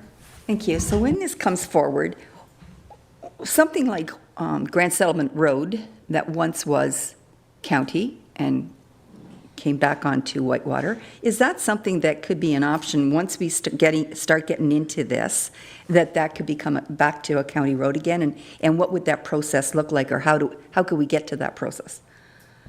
Yeah, I speak to that, and maybe the mayor can finalize. Yeah, so I think this, the county does have a procedure and a policy of how to upload a road. This report will definitely help. Will help in giving guidance to the county and lower tier, showing what road should be a county road based on traffic flows, and then the even pattern. If you look at Grand Settlement Road, it basically that County Road 7 just ends. It doesn't really, before you go back in Grand Settlement. So the question that staff will be pushing is does it make sense on a county road just to end in one municipality versus going to instead of continuing to the next hamlet.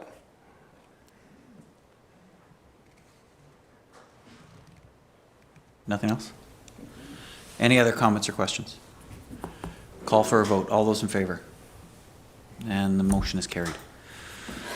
Thank you. 10.8, contract services for live stream. The recommendation is that the Council of Township Whitewater Region approve the entering into a 5-year agreement with Combitech Multimedia for the provision of live stream production services for council and committee meetings.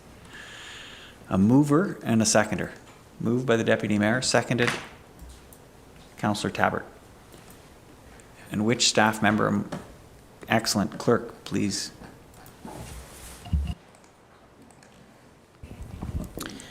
So as you know, we upgraded all our audio and video equipment because of COVID, so this eased our social distancing. Since we have updated, we've been using Combitech to stream or to upload all our video equipment. Excuse me. So after talking with the contractor, he mentioned that if we enter into a 5-year contract, there's a proposed new hourly rate of $95 an hour. Currently, we're paying $135 an hour. So that would be a savings of almost, I think it was almost $2,500 a year for audio video streaming. So staff is recommending we enter into this contract. So if you have any questions, I'll be happy to answer them. Thank you, Clerk. And my mover was Deputy Mayor. Over to you.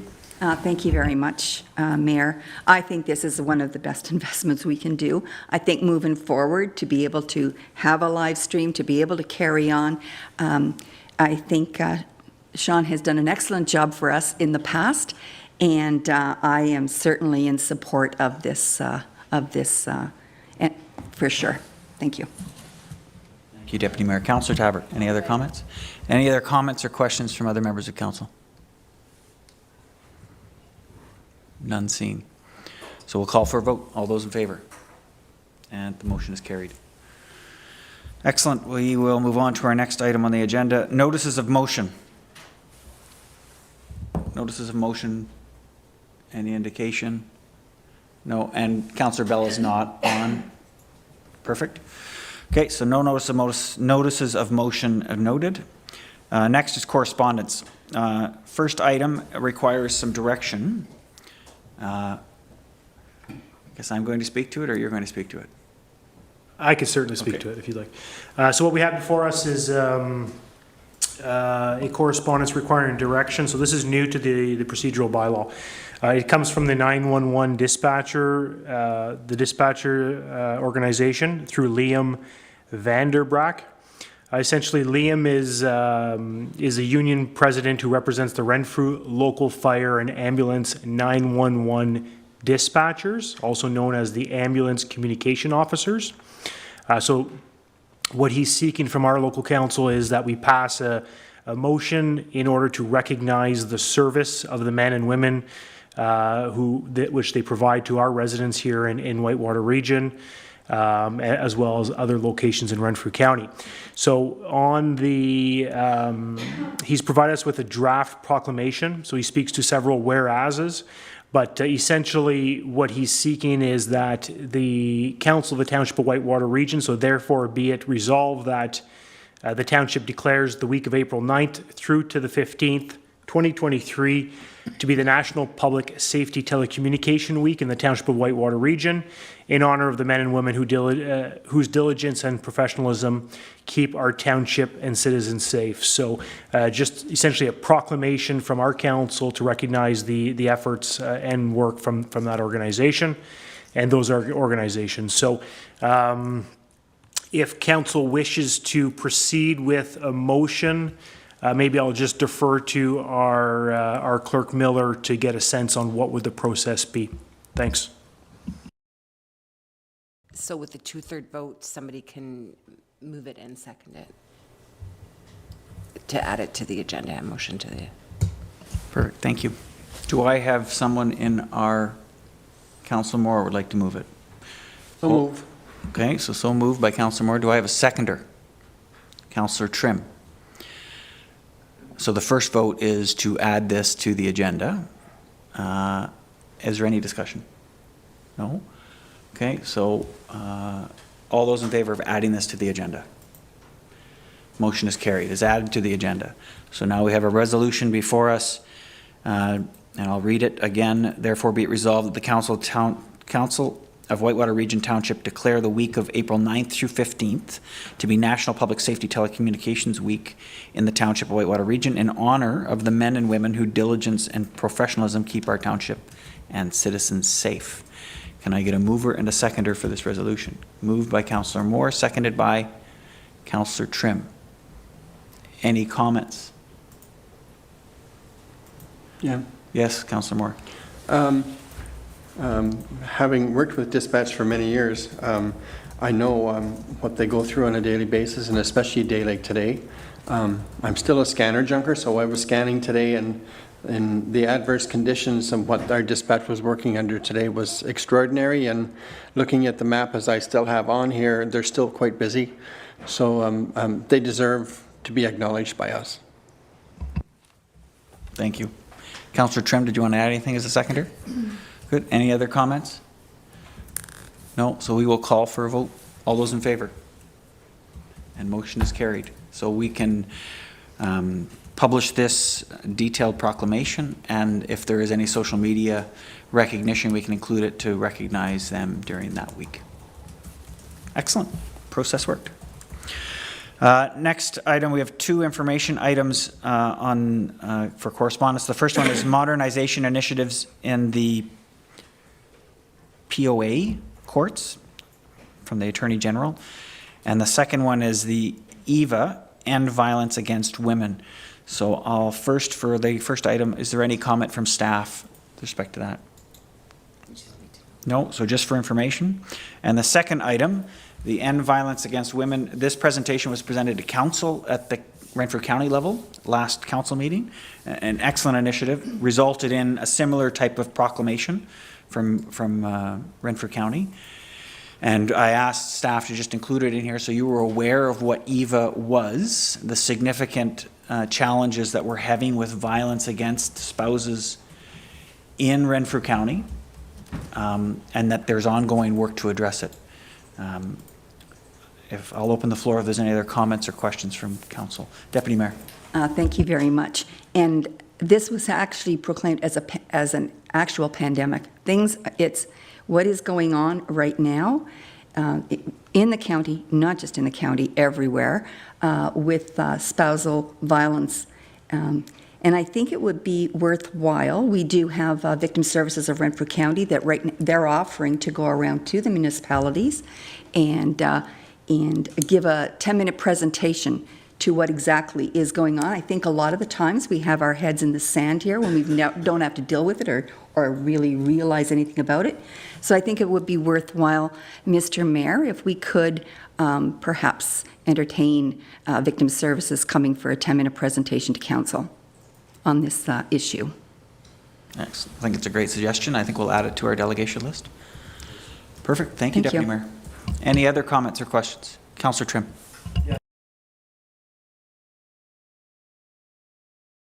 I talked with Clerk Miller about a notice of motion, and she suggested that perhaps it could first just be part of discussion tonight, because I went through the 86 recommendations from the inquest, and I'm interested in the council thinking about adding number 10 it's suggested that we add it to our, if I might read, our community safety and well-being plan. I don't know if we have such a thing or if it's called that, but they said it is suggested. One of the recommendations is that the intimate partner violence protocol be added to our plan. And so I'm looking for direction.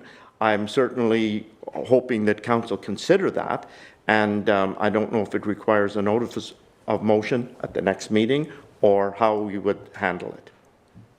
I think that's a great suggestion. Thank you, Councillor Trim. Do you want to? Okay. So I think what we'll do is, as part of the delegation, we'll have the presentation, and then we can decide if there's a resolution we want to add at that point in time. For clarification, the Community Safety and Wellbeing Plan is formulated in terms of a group of municipalities. We partnered with Renfrew, and their detachment to Brudusat. It's just in the process of being published, and this organization was part of that development. So it would be included in the plan. But we will go back and just double check to make sure that it's all inclusive.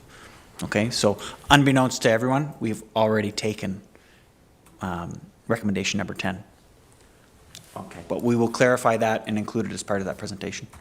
Okay, thank you. Good. And just for Councillor, Tabbert is our new lead on community safety and well-being.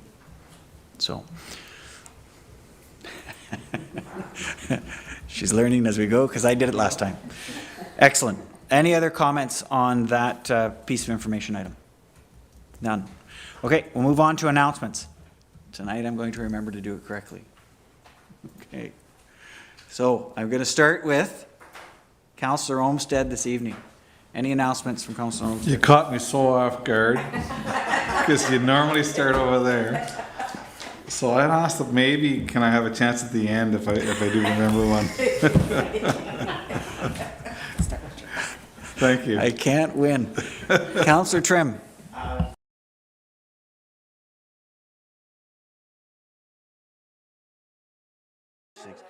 I was going to announce, but we've discussed it already, so I'm going to pass, but thank you. Councillor Moore. Yeah, a few things. I do have an airport commission meeting coming up on the 20th. And then on the 21st in Cobden Legion, there's a trivia night if anybody's interested for the Presbyterian Church. And then I do Otter River Power on the 24th. So it's a busy time coming up. And there's also the open house here on the 20th. So there's a lot happening. Good. Thank you, Councillor Moore. Councillor Tabbert. Well, there was supposed to be a pancakes or a spaghetti supper tonight at Cobden Public School. That's been delayed until next Thursday. And the Cobden Community Players are on stage the weekend of April 14th, 15th, and 16th. There's a roast beef dinner Friday night, and then just entertainment, or just the play on Saturday and Sunday afternoon. Thank you, Councillor Tabbert. Deputy Mayor. Thank you, Mayor. And I do understand now Councillor Olmstead's concern because my thunder's gone. Thank you. You didn't mention the pancake breakfast. I know. Oh, yeah, I was going to say. Good. And then we'll come back to Councillor Olmstead. I don't really have a whole lot other than to say that I've attended a couple of Upper Ottawa Valley Board of Chamber of Commerce meetings. Thank you. I've learned a ton in the first few meetings. We're heading away for a retreat. I think in a couple of weeks they want to do an overnight retreat to learn more. I think I'm being nominated for a bunch of positions that I'm being told about, but I haven't accepted any of them yet. I try to work it into my schedule. But just want to put out there that there's this board that I didn't know a whole lot about before before the mayor put me on it, pretty much. But there's lots to learn, very similar to the presentation we had tonight about small businesses. There's a lot of resources out there. Being a business owner, I don't understand really what they did, or I know you just pay a few fees and that, but they're a terrific resource for the Valley. So I'm hoping to learn a whole lot more on this retreat, and then come back to council with a good report on the capabilities and my potential new capabilities on the board. Thank you. Thank Mayor. you, Councillor Olmstead. Mayor. Oh, and Councillor Moore. I'm sorry, I missed one. This Saturday morning in Beachburg is the Lions Club breakfast, so I forgot to mention that. So it'll be at the Lions Hall. That was the firefighters. Now this is the Beachburg Lions Club breakfast. Thank you.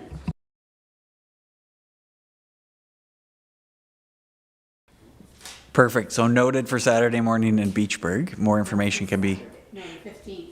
15th. Okay, April 15th. Thank you.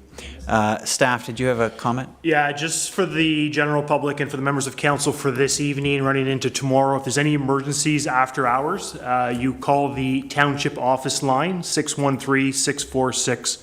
2282, and it's option 9. It's emergency after-hours call line. So if anybody from the public is watching, we've also posted on our Facebook page. So if there's an emergency on a local road through the night, just contact that emergency hotline, and then that organization will contact staff immediately with that emergency. So certainly members of council are available to email us as well if they hear from any residents as well. Thanks.